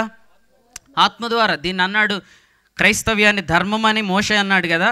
అయితే పౌలు అన్నాడు రోమాపత్రిక 8:2 ఇది క్రీస్తు యేసునందు జీవమునిచ్చు ఆత్మ యొక్క నియమం. అసలు ఎంత వండర్ఫుల్గా రాశాడు చూడండి. మోషే ముఖం మీద ఉన్న వెలుగేమో తగ్గిపోతుంది, మతం దాని యొక్క వెలుగు తగ్గిపోతుంది. ఇప్పుడు మనుషులకు భయం ఏంటి అనుకున్నారు? ఎఫెసీ పట్టణంలో అంట ఆ మహాదేవి యొక్క మహిమ ఏమవుతుందంట? తగ్గిపోతుందని మనుషులందరూ ధర్నా చేశారంట. అప్పుడు ఆయన ఏమంటున్నాడు కర్ణం గారు, అసలు దేవుడు మహిమ తగ్గిపోతే మీరు ధర్నా చేయడం ఏంటి, అసలు దేవుడి మహిమ ఎందుకు తగ్గిపోద్ది అని అంటున్నాడు. అంటే వాళ్ళు దేవుణ్ణి ఎలా వెతుకుతున్నారు? మతము ద్వారా వెతుకుతున్నారు. కాబట్టి మతము ద్వారా దేవుణ్ణి వెతికే వారు అందరి భయాలు ఏంటంటే ఎక్కడో మన ప్రభావం, మన మహిమ తగ్గిపోతుంది. మరి తగ్గిపోతే మనం ఏం చేయాలి? అవతల దానిలో ఉన్న వాళ్ళని చంపేస్తే తగ్గిపోద్దని. చంపేస్తే తగ్గదు. చంపేస్తే ఎందుకు తగ్గదంటే అసలు క్రైస్తవ్యం పునాదే యేసుక్రీస్తు మరణం నుండి ప్రారంభించబడింది. మరణము ద్వారా ఆరంభమైంది. కాబట్టి మరణాలు అనేవి చేయటం ద్వారా ఏం జరగదు. ఇదంతా విఫలయత్నం. అవునా కదా? స్టెఫన్ చనిపోయిన తర్వాత ఏం జరిగింది? యెరూషలేములోని సంఘం అంతియోకయ వరకు వెళ్ళిపోయింది. అంతియోకయలో నుండి పౌలు బర్నబాలు బయలుదేరి 3 సువార్త యాత్రలు చేశారు. దానిలో భాగంగానే అపోస్తుడైన పౌలు ద్వారా అన్యజనుల మధ్యకు సువార్త కూడా వచ్చింది. అవునా కదా? కాబట్టి మీరు తెలుసుకోవాల్సింది ఏంటంటే మన బాహ్య పురుషుడు కృషిస్తున్నా మనం అధైర్యపడాల్సిన అవసరం లేదు. ఎందుకంటే ఇది శరీరంతో ఆచరించేది కాదు, ఆత్మతో ఆచరించేది. ఇంకో గొప్ప సంగతి చెప్పనా, ఇది ఆత్మతో ఆచరిస్తుంటుండగా ఆత్మానుసారంగా మనం జీవిస్తున్నప్పుడు మన మర్త్యమైనది జీవము చేత మృంగివేయబడిద్ది. కాబట్టి కృషించిపోయాడు, రేపు అయిపోతాడు అనుకున్నవాడు మళ్ళా యవ్వన స్థితికి వచ్చేస్తాడు కదండి. అయిపోయాడు, ముసలోడు అయిపోయింది, రేపు మాపు అయిపోతాడు అనుకున్నవాడు అబ్రహాం ఏమయ్యాడండి? అయ్యి బాబాయ్, మండపేటలు ఈ రాత్రి కూడా అబ్రహాం గారికి పిల్లలు పుడతానే ఉన్నారు. అవునా కదా? ఇతడును అబ్రహాము కుమారుడే.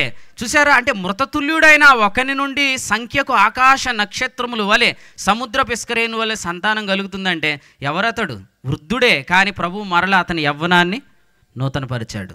అసలు ఆత్మానుసారమైన జీవంలో మనము బాహ్య పురుషుడు కృషించిపోతున్నందుకు మనం దిగులు పడాల్సిన, వెంట్రుకలు రాలిపోతున్నాయండి, ముడతలు వచ్చేస్తుందండి శరీరం, దీని గురించి నువ్వేం బాధపడాల్సిన అవసరం లేదు. ఎందుకంటే ఈ శరీరంతో మనము దేవుని రాజ్యమును స్వతంత్రించుకోము. యేసు ప్రభు పరలోకము నుండి వచ్చినప్పుడు ఈ మర్త్యమైనది జీవము చేత మృంగివేయబడిద్ది. కాబట్టి ప్రతిదినం కూడా మనం చాలా ధైర్యంగా ఉండాలి. ఎందుకంటే ఆత్మానుసారమైన జీవంలో సమాధానమే ఉంది, కానీ కలవరమేమీ ఖచ్చితంగా లేదు. కలవరం లేదు. ఎవరో వచ్చి చెప్తున్నారు, ఏంటక్క బాగుండేదానివి ఇలా అయిపోయావేంటక్క అంటే వెంటనే మేము అధైర్యపడమండి. బాహ్య పురుషుడు కృషించుచున్నను ఆంతర్య పురుషుడు దినదినము నూతనపరచబడుచున్నాడు. ఎందుకంటే ఈ ఆంతర్య పురుషుడు సూర్యుని క్రింద లేడు వాడిపోవటానికి. ఈ ఆంతర్య పురుషుడు మహోన్నతుని చాటున సర్వశక్తుని నీడను.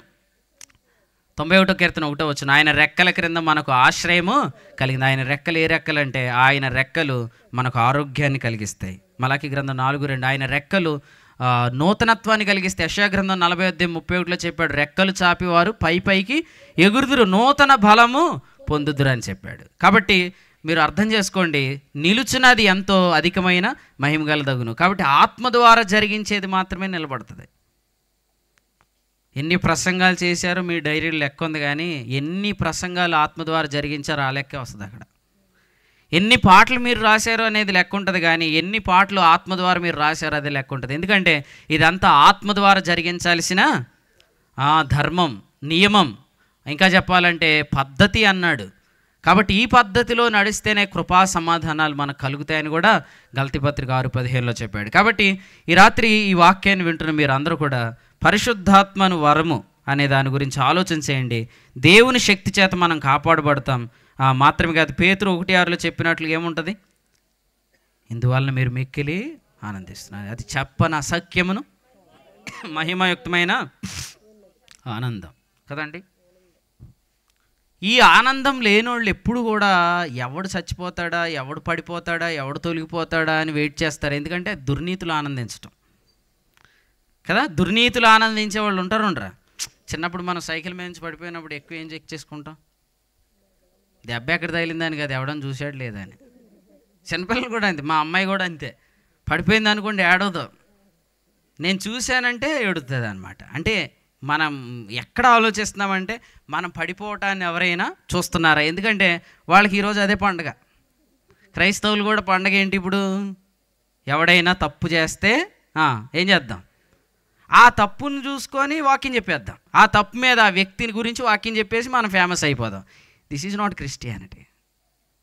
మహిమాయుక్తమైన ఆనందం దుర్నీతులు ఆనందించేది కాదు. కొరింథీయులకు రాసిన 1 పత్రిక 13లో అన్నాడు, ప్రేమ దుర్నీతి విషయమై సంతోషించదు. ఎక్కడ సంతోషిస్తుంది? సత్యమునందు సంతోషిస్తుంది. సత్యమును బట్టి స్వాతంత్రం కలుగుతున్నప్పుడు సంతోషిస్తుంది, విడుదలలో సంతోషిస్తుంది. కాబట్టి మహిమాయుక్తమైన ఆనందం కానీ మీకు కలిగితే మీరు దుర్నీతి విషయంలో ఆనందించరు కదా.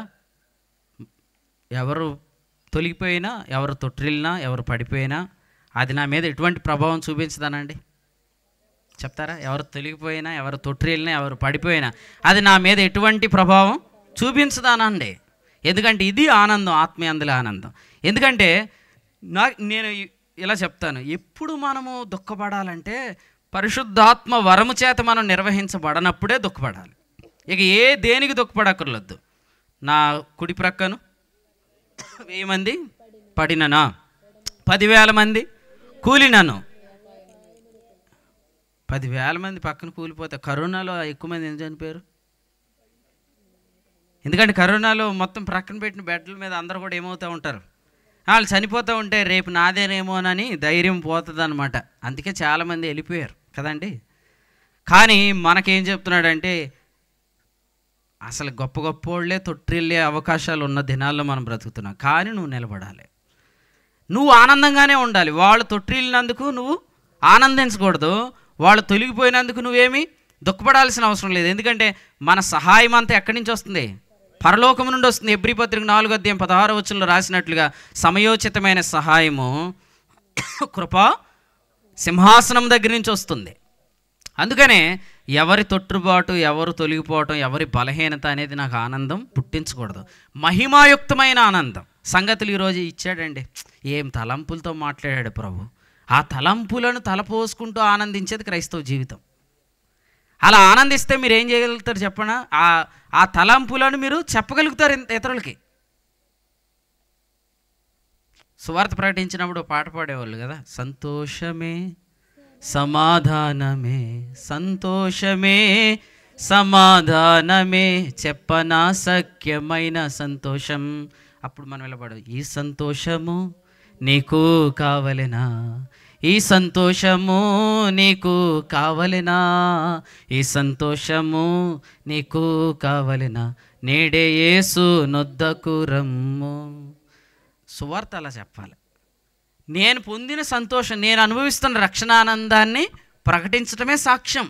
యోహాను 1:3-4 అంటున్నాడు, మేము పరిపూర్ణంగా ఆనందిస్తున్నాం, మేము ఆనందిస్తున్నదే మీకు ప్రకటిస్తున్నాం అన్నాడు. మనం ఆనందించకుండా మనం ప్రకటిస్తున్నప్పుడు ఖచ్చితంగా మనం ప్రకటించేది సువార్తగా ఉండదు, మతంగానే ఉంటుంది. మత ప్రకటన చేయవచ్చా? మత ప్రకటన చేయమన్నాడు యేసు ప్రభు. ఏమన్నాడు? మీ మీదకి పరిశుద్ధాత్మ వచ్చినప్పుడు మీరు శక్తి నొందెదరు గనుక, శక్తి నొందెదరు గనుక యెరూషలేములోను, యూదయలోను, సమరయలోను బూదిగంతముల వరకు నాకు సాక్ష్యం ఇవ్వడానిలా సాక్షులై ఉందురు. అది వస్తుందంతే. శక్తి నొందాము, రక్షణానందం పొందుతున్నాము, ఈ రక్షణానందాన్ని చెప్తాం. యేసుప్రభు అంటే ఏంట్రా చెప్పు అంటే ఇప్పుడు ఎలా చెప్పాలా? ఒరే, ఇదివరకు నేను పనికి మాలిన వీడియోలు చూడకూడదని ఎంతో ప్రయత్నం చేసేవాడిరా, కానీ అది నేను చూడకుండా ఉండలేకపోయేవాడిని. కానీ నేను పరిశుద్ధాత్ముని యొక్క శక్తి చేత ఇప్పటికొచ్చి కొన్ని సంవత్సరాలుగా ఒక్క వెబ్సైట్ ఒకసారి కూడా ఓపెన్ చేయలేదు, దాన్ని నేను సెర్చ్ చేయలేదు. అది సువార్త చెప్పడం అట్లా. అప్పుడు ఇది ఎలా సాధ్యమని అడుగుతున్నప్పుడు అప్పుడు యేసుక్రీస్తు ప్రభు చేసిన కార్యము ద్వారా, అనుగ్రహించబడే పరిశుద్ధాత్ముని ద్వారా ఇది ఎలా జరుగుతుందనేది వివరంగా చెప్తే ఆ వ్యక్తి యేసు ప్రభుని తన రక్షణగా అంగీకరిస్తాడు. అది అంతేగాని మనం ఎలా ప్రకటించకూడదు? యేసు ప్రభుని నమ్ముకోండి, నమ్ముకోకపోతే మీరు అందరూ ఎక్కడికెళ్తారు? అది కాదు బాబు సువార్త, అట్లా చెప్పకూడదు. అది సువార్త ఎలా అవుతుంది? అలా కదన్నా, వచనం ఉంది కదా, ఉంది. ఏం వచనం ఉంది మరి చదవండి, ఆ వచనమే చదవండి. మార్కు సువార్త 16:15 ఏమన్నాడు? మీరు సర్వలోకానికి వెళ్ళి సర్వ సృష్టికి సువార్త ప్రకటించండి. నమ్మి బాప్తీసం పొందినవాడు రక్షించబడును, నమ్మని వానికి శిక్ష విధించబడిన అని ఉంది. ఆ వచనం ఎవరికి మాత్రమే వర్తిస్తుంది అంటే సువార్త మాత్రం ప్రకటించే వాళ్ళకి వర్తిస్తుంది. సువార్త ప్రకటిస్తున్నాము అనే పేరిట మీరు ఏదనుకుంటున్నారో అది ప్రకటిస్తే సువార్త అవ్వదు. అర్థమైంది? అర్థం కాలేదా? ఇస్రాయేల్ అన్న అర్థమైంది? అర్థం అవ్వలేదా? సువార్త ప్రకటిస్తున్నాము అనే పేరిట మీరు ఏది పడితే అది చెప్పేస్తే అది సువార్త అవ్వదు. నేను చెప్తానేనండి. ఇప్పుడు నమ్మని వానికి శిక్ష అని ఎందుకు అన్నాడు చెప్పమంటారా? సువార్త అంటే ఏంటంటే యేసుక్రీస్తునందు విశ్వాసం ఉంచిన వాడు పాపక్షమాపణ పొందుతాడని చెప్తున్నాం కదా. నమ్మని వాడు ఎక్కడుండి చనిపోతున్నాడు అన్నాడు యోహాను 8:24. మీ పాపములో ఉండి మీరు చనిపోతున్నారు కనుక నేను వెళ్ళే చోటికి రాలేను అన్నారు. అంటే దాని అర్థం ఏంటంటే నువ్వు యేసుప్రభు వెళ్ళే చోటికి రాకపోవడానికి కారణం నీ పాపం. కానీ యేసుప్రభు దగ్గరికి వస్తే నీ పాపాన్ని ఈయన క్షమిస్తాడని చెప్తున్నాం.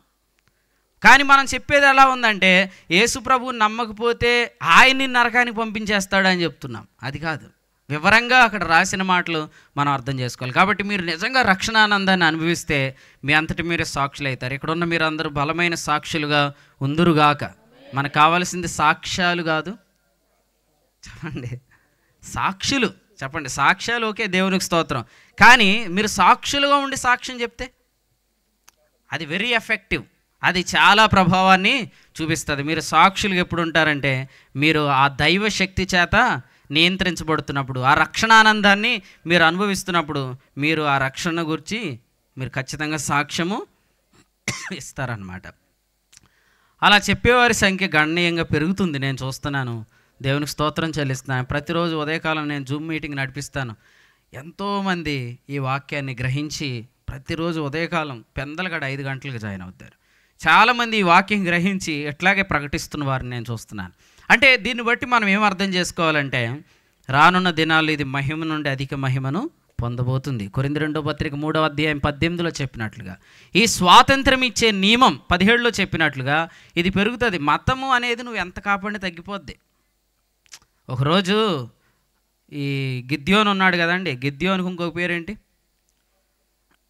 యెరుబ్బయల్. చెప్పండి, యెరుబ్బయల్ అనే పేరు ఎందుకు వచ్చిందంటే గిద్యోన్ ఏదో ఒకటి చేస్తే వాళ్ళు వచ్చి వాదిస్తున్నారు, అసలు మా మతం జోలికి వచ్చాడు, ఇలా చేశాడు అలా చేశాడు అని. అంటే గిద్యోన్ వాళ్ళ నాన్న చెప్పాడు ఏమనంటే, నిజంగా మీరు అంటున్న దేవుడైతే ఆ దేవుడే తన పక్షంగా వాదించుకుంటాడు కదా అన్నాడు అనమాట. కాబట్టి ఈరోజు మనం ఏదో ప్రకటించకపోతే ఏదో జరుగుతుందని, ఇది మనం ప్రకటించేది కాదు, మన ద్వారా పరిశుద్ధాత్ముడు ప్రకటించేది. పేతురు 1:12. అందుకనే మీరు ప్రకటించాలనే దానికంటే పరిశుద్ధాత్ముడు మీ ద్వారా ప్రకటించాలి, మీరు చేయాలనే దానికంటే పరిశుద్ధాత్మ మీ ద్వారా చేయాలి అని కోరుకుంటే మీరు దీని గురించి ఎటువంటి అధైర్యం పడరు. పౌలు చెప్పాడు, మేము అధైర్య పడం. అప్పటికిప్పటికి పరిచర్య ఎంత విస్తరించింది. పౌలు ఉన్న దినాల్లో ఎక్కడుంది పరిచర్య? మండపేటకు వచ్చిందా? మరి ఇప్పుడు మనం ఎంత ధైర్యంగా ఉండాలి? ఇంకా ఇది విస్తరిస్తుంది. ఎందుకు విస్తరిస్తుంది అంటే ఇది బాహ్య పురుషుడితో లింక్ అయి ఉన్న నియమం కాదు, ధర్మం కాదు, పద్ధతి కాదు. ఇది ఆత్మతో లింక్ అయింది. ఆత్మ అనేది దినదినం నూతనపరచబడేది కాబట్టి ఇది దినదినం నూతనం అయిపోతూ ఉంటుంది. దినదినం నూతనమైపోయి నూతనంగా ఇది ప్రబలుతుంది అనే మాట మనం చూస్తూ ఉన్నాం అన్నమాట. నేను ముగిస్తాను. ముగించే ముందు మీ హృదయంలో ఆ మాట నేను బలంగా ఉంచి ముగిస్తాను. ఇందాక మనం ప్రారంభంలో చదువుకున్న వాక్యాన్ని నేను జస్ట్ అది జ్ఞాపకం చేసి ప్రార్థన చేస్తాను. రోమీలకు రాసిన పత్రిక 5వ అధ్యాయం, రోమీలకు రాసిన పత్రిక 5వ అధ్యాయము వచనం 15 చదువుదాం. అయితే స్టార్టింగ్ రెఫరెన్స్ ఇదే కదమ్మా. అయితే అపరాధము కలిగినట్టు కృపావరము కలగలేదు. రైట్, వినండి. దీనికి వివరణ చెప్తాను. మీరు ఇంటికి వెళ్ళాక ఒకసారి ఆసక్తి కలిగిన వాళ్ళు ఈ కంటెక్స్ట్ ఒకసారి చదవండి, ధ్యానం చేయండి, మీకు కూడా అర్థమైంది. అపరాధము కలిగినట్లు కృపావరము కలగలేదు అన్నాడు. అందరు నా వైపు చూడండి. ఆదాము ఏం చేశాడంటే పాపం చేశాడు కదండి. ఆదాము పాపము చేశాడు. ఆదాము చేసిన పాపాన్ని బట్టి ఆదాములో ఉన్న లోకమంతా దేవుని వలన కలుగు జీవములో నుండి వేరైపోయారు. ఎఫెస్ 4:18. అంటే ఆదాము వలన మనం అందరం కూడా దేవునికి వేరైపోయాం. దీనిని ఏమన్నాడంటే ఆ ఒకని అవిధేయత వల్ల మనం అందరం పాపులుగా చేయబడ్డామన్నాడు. అంటే ఒకని అవిధేయత వల్ల అనేకులు పాపులుగా చేయబడ్డారు. అయితే నేను పాపిని అనే గ్రహింపు ఆదాము నుండి మోసే వరకు ఉన్న వారికి ఎవరికి కలగల. నేను చేస్తున్నది పాపం అనేది ఎవరికి ఆరోపించబడలేదు. ఎందుకంటే ఆదాము నుండి మోసే వరకు 10 ఆజ్ఞల ధర్మశాస్త్రం రాలేదు. ఇంకా ఒక మాటలో చెప్పాలంటే బైబిల్ ప్రకారం అంటే మనకు అర్థం అవటానికి ఇలా చెప్పాలంటే ఆదాము నుండి మోసే వరకు మతం అనేది రాలేదు. మతం అనేది ఎప్పుడు వచ్చిందంటే ఇశ్రాయేలీలు వచ్చాక, అబ్రహాము నుండి 430 సంవత్సరాల తర్వాత, గల్తీ 3:17.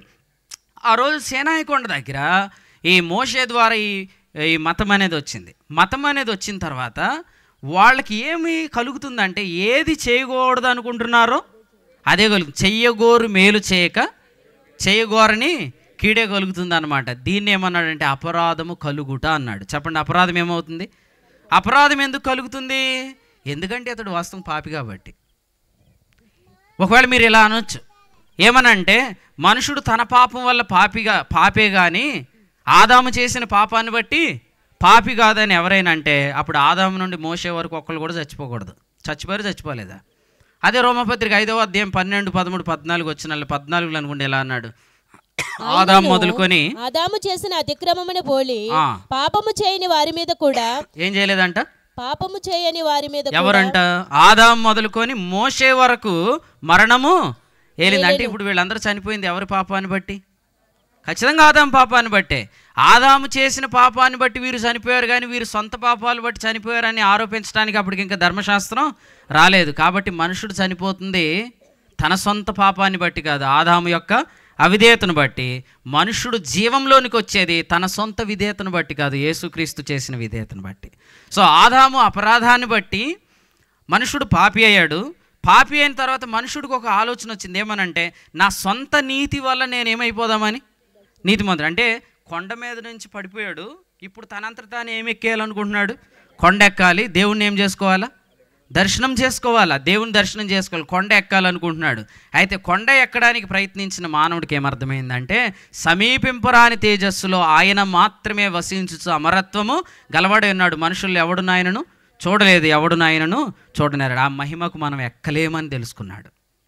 ఏ భేదము లేదు, అందరూ ఏం చేస్తున్నారు, ఎవరు పాపం చేయకుండా ఉండటం వల్ల మనం దేవునికి పిల్లలం అవుతాం, నీతిమంతులం అవుతాం, పరిశుద్ధులం అవుతాం అనుకునే వాళ్ళందరికీ అపరాధం కలుగుతుందంట. అంటే ఏది చేయకూడదు అనుకుంటున్నాడో అదే కలుగుతుంది, ఏది చేయకూడదు అనుకుంటున్నాడో అదే కలిగేది. దేనివల్ల? పాపము చేసిన ఒకని వల్ల. పాపము చేసిన ఒకని వల్ల ఏది చేయకూడదు అనుకుంటున్నాడో అదే కలుగుతుంది. ఇప్పుడు చూడండి, మీకు ఇంకో మాట చెప్తాను. యేసుక్రీస్తు చేసిన ఒక్క పుణ్యకార్యం వల్ల మనం ఏది చేయలేమో అది జరుగుతుంది. అర్థమైందా? దేవుని స్తోత్రం చెప్పండి. యేసుక్రీస్తు చేసిన పుణ్యకార్యం వల్ల మనకు ఎవరు వచ్చారు? పరిశుద్ధాత్ముడు వచ్చాడు కదా. ఈయన మన సామర్థ్యంతో ఏం చేయలేకపోతున్నామో అది మనలో జరిగిస్తున్నాడు. అందుకని అన్నాడు, అపరాధము కలిగినట్టు కృపావరం అపరాధం కలగటానికి ఆదాము ఏం చేశాడు? పాపం చేశాడు. కానీ కృపావరం కలగడానికి యేసుక్రీస్తు ఏం చేశాడు? ఒక్క పుణ్యకార్యం చేశాడు. ఒక్క పాపము అనేది చేస్తాడండి ఆదాము, కానీ ఒక్క పుణ్యకార్యం చేయాలంటే యేసు ప్రభు ఎన్ని అపరాధాల కొరకు చనిపోయాడు? అనేక అపరాధాలు, అనేకుల అపరాధాలు. ఇంకోటి చెప్పనా, అసలు యేసు ప్రభువుని గూర్చి దూషిస్తున్న వారి కొరకు కూడా యేసు ప్రభు చనిపోయాడు. హెబ్రీ 2:9 ప్రకారం ప్రవీణ్ పగడాల గారిని భయంకరంగా ట్రోల్ చేసి దూషించి ఇష్టానుసారంగా మాట్లాడుతున్న వారి కొరకు కూడా యేసు ప్రభు చనిపోయాడు. హెబ్రీ 2:9 ఆయన ప్రతి మనుషుని కొరకు మరణము రుచి చూశాడు, అనుభవించాడు. ఆయన దగ్గర ఫుట్నోట్లో రుచి చూశాడు. అసలు దేవుని టేస్ట్లో ఏం లేదు, మరణము రుచి చూడటం అనేది ఆయన టేస్ట్లో లేదు. ఎందుకంటే ఆయన అమరత్వం గలవాడు, కానీ ఆయన దూతల కంటే కొంచెం తక్కువవాడిగా చేయబడి ప్రతి మనుషుని కొరకు మరణాన్ని రుచి చూశాడు. ప్రతి మనుషుడే మాత్రం కాదండో, 2:2 అన్నాడు, ప్రతి అతిక్రమం, ప్రతి అవిధేయత నా కొరకు చనిపోయాడు. నా ప్రతి అతిక్రమం కొరకు, నా ప్రతి అపరాధం కొరకు చనిపోయాడు. ఆయన అంత గొప్ప పుణ్యం చేస్తే వచ్చింది కృపావరం. ఒకడు పాపం చేస్తే కలిగేది అపరాధం. అపరాధం అంటే ఏంటంటే అసలు ఆదాము అనేవాడు లేకపోతే మతం అనేది వచ్చేది కాదు, యేసుక్రీస్తే లేకపోతే వరం అనేది వచ్చేది కాదు. అయితే అపరాధం కలగటం అనేది ఎంత చిరాగ్గా ఉంటుందంటే అసలు ఏది చేయకూడదు. అందుకనే అంటాడు రోమపత్రిక 7:24, అయ్యో నేను ఎంత దౌర్భాగ్యుడిని అంటాడు. దౌర్భాగ్యుడు అనేది క్రైస్తవంలోకి వచ్చాక అంటున్న మాట కాదు. క్రైస్తవంలోనికి రాకముందు ధర్మశాస్త్రం క్రింద ఉన్నప్పుడు, ధర్మశాస్త్ర సంబంధ క్రియల వల్ల నీతిని వెతికినప్పుడు, యోధా మతస్థుడే ఉన్నప్పుడు, మత సంబంధమైన పద్ధతి ద్వారా దేవుని బిడ్డనవ్వాలని ఆశపడినప్పుడు, అతడు చేయగోరు మేలు చేయక చేయగోరని కీడే చేస్తున్నప్పుడు, అరే నేను చేయగోరు మేలు చేయక చేయగోరని కీడే నాకు ఎందుకు కలుగుచున్నది అనే సందర్భంలో చెప్పాడు, అయ్యో నేను ఎంత దౌర్భాగ్యుని. ఇప్పుడు మనం ఏం చెప్పాలి? విశ్వాసీని భాగ్యమెంతో గొప్పదో ఎరిగితివా, యేసు ప్రభువు విమోచించిన నిన్ను పోలిన వాడెవడు.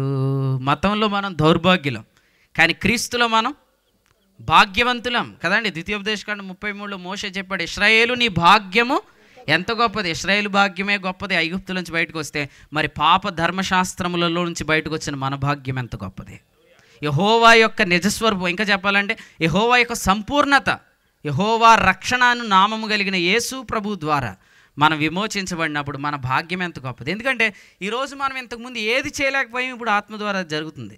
అంతకుముందు ఏది చేయాలనుకున్నామో అది చేయలేకపోయాం కదండి. రోమాపత్రిక 8:2 ధర్మశాస్త్రం దేనిని చేయజాలకపోయినా దాన్ని ఇప్పుడు దేవుడు చేస్తున్నాడు. అందుకని అపరాధము కలిగినట్లు కృపావరము కలగలేదు. మీరు ఇలా అనుకోవద్దు, కృపావరం అంత ఈజీగా వచ్చింది కాదు. యేసుక్రీస్తు ప్రభువు చేసిన పుణ్యకార్యాన్ని బట్టి వచ్చింది. అందుకనే నెక్స్ట్ వచనం కంటిన్యూ చేయండి, 15 వచనం చదవండి, కంటిన్యూ చేయండి కిందకి. రోమాపత్రిక 5:15 అపరాధము కలిగినట్లు కృపావరం కలగలేదు. ఎట్లనగా ఒకని అపరాధము వలన, మీకు అసలు చదివితేనే అర్థమైపోయింది. ఇప్పుడు ఒకని అపరాధము వలన అనేకులు చనిపోయిన ఎడల మరి ఎక్కువగా దేవుని కృపయు యేసుక్రీస్తును ఒక మనుషుని కృపచేతనైన దానమును అనేకులకు విస్తరించెను. మరియు పాపము చేసిన యొక్కని వలన శిక్షావిధి కలిగినట్లు దానము కలగలేదు. ఏలయనగా తీర్పు ఒక్క అపరాధ మూలముగా వచ్చినదై శిక్షావిధికి కారణమాయెను. కృపావరమైతే అనేకమైన అపరాధముల మూలముగా వచ్చినదై. యేసుప్రభు ఎన్ని అపరాధాల కొరకు చనిపోయాడు? అనేకమైన అపరాధముల మూలముగా వచ్చిందే మనుషులు నీతిమంతులుగా తీర్చబోటకు కారణమాయెను. అసలు ఇక్కడ ఏం చెప్తున్నాడంటే, ఒక వ్యక్తి మతంలోనికి వచ్చిన తర్వాత తన క్రియల ద్వారా నీతిని వెతికేటప్పుడు ఫస్ట్ అతనికి తీర్పు వస్తుంది. తీర్పు ఎందుకు వస్తుంది అంటే, ఇప్పుడు చెయ్యగోరు మేలు చేయగోరుని కీడు చేస్తున్నాడంటే ఇప్పుడు ఏం అతిక్రమించినట్లు? లాని అతిక్రమించినట్టు. లా లేనంత వరకు అతిక్రమము అనే పదం ఉండదు, అపరాధం అనే పదం ఉండదు. ఎప్పుడైతే ఈ రిలీజియన్ మతం అనేది వచ్చిందో అప్పుడు మతం తీర్పు తీరుస్తుంది. తీర్పు తీర్చిన తర్వాత ఏముంటుంది? తీర్పుకి కంటిన్యూస్ శిక్ష విధి ఉంటుంది. అంటే మతం క్రింద ఉన్నవాడు దేవుడు కనబడితే ఏమవుతాడు అనుకుంటాడు అంటే, నేను చచ్చిపోతాను అనుకుంటాడు. ఎందుకంటే మతం క్రింద ఉన్న వ్యక్తి ఎప్పుడు పెర్ఫెక్షన్ కొరకు జీవిస్తున్నాడు. ఏ రోజుకి వస్తుంది పెర్ఫెక్ట్ అయ్యానన్న కాన్షియస్నెస్? ఎప్పటికీ రాదు. నేను అయిపోయాను అనుకొని వచ్చాడు, బాల్యం నుండి వీటిని అన్నిటినీ అనుసరిస్తున్నా అన్నాడు. మరి మళ్ళీ ఎందుకు నిత్య జీవనకు వారసుడు నేనేం చేయాలని ఎందుకు అడిగాడు? ఎందుకంటే వాడు లోపల కూడా ఉంది ఏంటంటే, నేను చేసింది ఇంకా సంపూర్ణం కాలేదని. యేసుప్రభు కూడా అన్నారు, నీకు ఇంకా ఒకటి కొదుగొన్నది. ఎన్నోది? మొదటిదే. వాడి దగ్గర 2 దేవుళ్ళు ఉన్నారు. ఎవరు? ఒకటి దేవుడు, 2 సిరి. అంటే నువ్వు ఫస్ట్ కమాండ్మెంట్లో ఇట్ సెల్ఫ్ నువ్వు ఫెయిల్ అయ్యావు. 10th కాదు, నువ్వు 10 ఆజ్ఞల్లో మొదటి ఆజ్ఞలోనే తప్పి. యెహోవా చెప్పిందంతా మేము చేస్తామని చెప్పి ఇశ్రాయేలీలు మొదటి ఆజ్ఞలో తప్పి బంగారు దూడ చేశారు. అంటే మతము మనల్ని ఫస్ట్లోనే ఫెయిల్ చేస్తుంది, విశ్వాసం మనల్ని అన్నిట్లో పరిపూర్ణ చేస్తుంది. అందుకని ఎబ్రీ 10:14 అన్నాడు, పరిశుద్ధపరచబడు వారు నేను సదాకాలమునకు సంపూర్ణులుగా చేశాడు. సో విశ్వాసం మనల్ని పెర్ఫెక్ట్గా చేస్తుంది క్రీస్తునందు. అందుచేత ఈ మాటలు విన్నవారు, ఈ వాక్యాలు మీరు చదివితే అర్థమైద్ది, మనమందరము ఆత్మవరమును యేసు ప్రభు ద్వారా పొందాం. గుడ్ ఫ్రైడే సందర్భంగా యేసు ప్రభు చనిపోయాడని మీరు నమ్ముతున్నారు కదా. అసలు యేసు ప్రభు చనిపోయింది ఎందుకు తెలుసా? మనమందరం పరిశుద్ధాత్మను పొందటానికి. ఇప్పుడు పరిశుద్ధాత్మను పొందిన మనమందరం ఎవరు అనుకున్నారు? యేసు యొక్క ఆత్మ గలవారు. అంటే ఇప్పుడు మనమందరం ఈ లోకంలో ఎలా బ్రతకొచ్చు? యేసులాగా బ్రతకొచ్చు అన్నమాట. అంటే యేసు యొక్క ఆత్మను మనకి ఎందుకు ఇచ్చాడంటే, యేసులాగా బ్రతకడానికి ఇచ్చాడు. కాబట్టి ఇప్పుడు పరలోకంలో యేసుక్రీస్తున్నాడు, ఈ భూలోకంలో కూడా అనేక మంది యేసుక్రీస్తులు ఉన్నారు. వారందరూ క్రీస్తునందున్న క్రీస్తులు. ఆ క్రీస్తునందున్న క్రీస్తులో నీవు ఒక క్రీస్తు అనమాట. అందుకని మనమందరం క్రీస్తునందున్న దేవుని కుమారులం, దేవుని మహిమతో సమానులు. అసలు ఎలాగ మీరు అర్థం చేసుకోకుండా వాక్యాన్ని మీ సొంత జ్ఞానంతో ధ్యానించినంతసేపు ఈ రాత్రి మీకు తెలుసు ఏమనంటే, ఇంతవరకు మీరు ఇప్పటికీ సక్సెస్ అవ్వట్లేదని క్రీస్తులో. కానీ ఈ సత్యము నమ్మండి, సత్యం మిమ్మల్ని స్వతంత్రులుగా చేస్తుంది. మీరు అత్యధికమైన విజయం పొందుతారు. రోమాపత్రిక 7లో ఓడిపోయిన వ్యక్తి ఇప్పుడు 8లో అంటున్నాడు 37, మనల్ని ప్రేమించున్న వాని ద్వారా వీటన్నిటిలో మనం అత్యధికమైన విజయం పొందుతున్నాం. సో క్రీస్తునందున్నవాడు అత్యధికమైన విజయానికి పాత్రుడు. ఈ మీటింగ్స్ అత్యధికమైన విజయం పొందునుగాక. ఆమేన్. ప్రార్థన చేద్దామండి. దయచేసి అందరూ తల వంచండి. ఈ స్థలంలో ఉన్నవారు, దూరం నుండి వాక్యం వింటున్నవారు అందరూ కూడా కళ్ళు మూసుకొని ప్రార్థనలు ఏకీవించండి. మోకరించగలిగిన వారు మోకరించండి, మోకరించలేని వారు మీ తల వంచి కళ్ళు మూసుకొని, నిజంగా నీవు ఆత్మ ద్వారానే జీవిస్తున్నావా? నువ్వు దైవ శక్తి ద్వారానే నడిపించబడుతున్నావా? నిజంగా మీరు చెప్పినంత ఆనందం నాలో ఉందన్నా అన్నవాళ్ళు దేవునికి నిజంగా స్తోత్రం చెప్పండి. హల్లెలూయా. ఆ ఆనందం నాకు లేదన్నా కానీ ఈ రాత్రి నుంచి నాకు ఆనందం కలగాలని కోరుకునేవారు, ఈ ఆనందం నిత్యముగా నిజంగా నీకు కలుగునుగాక. నువ్వు చేయాల్సిన పనుల్లో యేసు ప్రభు సిలువలో చేసిన పనిని పూర్తిగా నమ్మండి. యేసుక్రీస్తు చేసిన పని ముగించబడింది. ఆయనను తండ్రి అయిన దేవుడు తన కుడిపార్శ్వాన్ని కూర్చొని పెట్టుకున్నాడు. నీ విషయంలో ప్రభు చేసిన పని ముగించబడింది. ఆదాము ద్వారా వచ్చిన మరణం ఒక్క అపరాధం వల్లే వచ్చింది. కానీ యేసుక్రీస్తు ద్వారా కలుగుతున్న జీవం, కృపావరం, అది అనేకమైన అపరాధాల కొరకు ప్రభు వెల చెల్లించాడు. ఆయన కార్యాన్ని ఎంత ఘనపరచాలి, కానీ మనం ఇంకా మనమేదో దేవునికి ఏదో చేస్తున్నాం కాబట్టి అంగీకరించబడలేదు ఇంకా అనే భ్రమలో బ్రతుకుతున్నాం. ఓ అవివేకులైన గల్తీలారా, ఇలా మిమ్మల్ని ఎవడు భ్రమ పెట్టాడు అంటున్నాడు. ఇటు భ్రమ తొలగిపోవునుగాక. ప్రభు అనేకుల హృదయాలు ఈ రాత్రి పరిశుద్ధాత్మ కార్యం జరిగించునుగాక. పరిశుద్ధుడు అయిన తండ్రి, మీకు వందనాలు. మండపేటలో ఈ రాత్రి యేసుక్రీస్తు నామమున పలుకుబడిన ప్రతి మాట స్థిరపరచబడుగాక. సమృద్ధిగా ఆత్మ ప్రభు పని ఇక్కడ ఉన్న వారందరిలో ప్రారంభించబడుగాక. మండపేటలో మండుచున్న దీపాల వలె వీరు సంచరించుదురుగాక అని ప్రార్థిస్తూ యేసు ప్రభు నామములు వేడుకుంటున్నాం మా పరమ తండ్రి. Amen, amen, amen. అందరికీ వందనాలు. ప్రభు మిమ్మల్ని అందరిని దీవించునుగాక. ప్రేమతో నన్ను ఆహ్వానించిన దేవుని సేవకులకి, వారి సంఘానికి కూడా ప్రభు పేట వందనాలు తెలియజేస్తున్నాను. హలో. దేవుడు తన దాసుణ్ణి ఈ యొక్క రెండవ దినము ఈ యొక్క సువార్త కుడికల్లో అందించిన వర్తమానాన్ని బట్టి ప్రభువుకి కృతజ్ఞతలు తెలియజేస్తున్నాం. రోమపత్రిక 5వ అధ్యాయం 12 వచనం నుంచి 21 వచనాల మధ్య ఉన్నటువంటి వచనాల భావాన్ని ప్రభు తన దాసుని ద్వారా మాట్లాడిన సంగతులను బట్టి అపరాధం కలిగినట్లు కృపావరం కలగలేదు అన్న విషయాన్ని ప్రభు జ్ఞాపకం చేస్తూ, ఆదాము చేసినటువంటి అతిక్రమం ద్వారా లోకంలోనికి మరణం ప్రవేశించి మతం కింద ఉన్నటువంటి మానవులు వారు జీవిస్తున్నటువంటి క్రమంలో అపరాధం కలుగుతుంది. అయితే యేసుక్రీస్తు ప్రభు చేసినటువంటి ఒక్క పుణ్యకార్యం ద్వారా కృపావరం అనగా పరిశుద్ధాత్మ, యేసుక్రీస్తు ప్రభు వారి యందు విశ్వాసం ఉంచడం ద్వారా మరి మీరు ఈ పట్టణంలో నిలిచి ఉండండి, మీరు పైనుంచి శక్తి పొందుతారు అన్నట్టుగా ఆ రోజున అపోస్తుల కార్యాలు 2వ అధ్యాయంలో వారి మీదకి మరి పరిశుద్ధాత్మ ప్రభు ఏ విధంగా అయితే దిగి వచ్చాడో ఆ రోజు నుంచి ప్రారంభించబడినటువంటి సంఘము దేవుని యొక్క శక్తి చేత నిర్వహించబడాలనేది దేవుని చిత్తం. కాబట్టి ఆ వరాన్ని ప్రభు అనుగ్రహించారు. మతం అనేది మానవ సామర్థ్యంతో నడిపించబడేది. క్రైస్తవ్యం అనేది క్రీస్తునందు విశ్వాసం ఉంచడం ద్వారా పరిశుద్ధాత్మను పొందుకుని దైవశక్తి చేత నిర్వహించబడేది క్రైస్తవ్యం. ఎప్పుడైతే దైవశక్తి చేత మనం నిర్వహించబడతామో, దేవుని శక్తి చేత పరిశుద్ధాత్మ యందుల ఆనందాన్ని అనుభవిస్తాం. ఆనందంలోంచి కలిగేదే మన రక్షణ సాక్ష్యం. మనం ముందుగా ఆనందించి ఆ ఆనందాన్ని గురించి మనం సాక్ష్యం చెప్పినప్పుడు అది ప్రభావవంతంగా ఉంటుంది. అయితే మతంలో ఉండి మన సామర్థ్యంతో చేసే సువార్త వల్ల ఏ వ్యక్తికి ఆనందం అనేది కలగదు. కాబట్టి దేవుడు చాలా స్పష్టంగా మన ద్వారా కేవలం దైవ శక్తి చేత మాత్రమే నిర్వహించబడి ఆ కృపావరం ద్వారా నిర్వహించబడితేనే ప్రభావవంతమైనటువంటి పని, ప్రభావవంతమైనటువంటి సువార్త జరుగుతుంది. మనం కూడా దైవ శక్తి చేత నియంత్రించబడుతూ ప్రతి విధమైనటువంటి ఏ విధమైనటువంటి తప్పిదంలో పడకుండా కూడా దేవుడే ఆ అపరాధం నుంచి మనల్ని కాపాడుతూ మనల్ని నిర్వహిస్తాడు. కాబట్టి చాలా శ్రేష్టమైనటువంటి వర్తమానం అందించిన సేవకులకు కూడిపక్షంగా వందనాలు తెలియజేస్తున్నాం.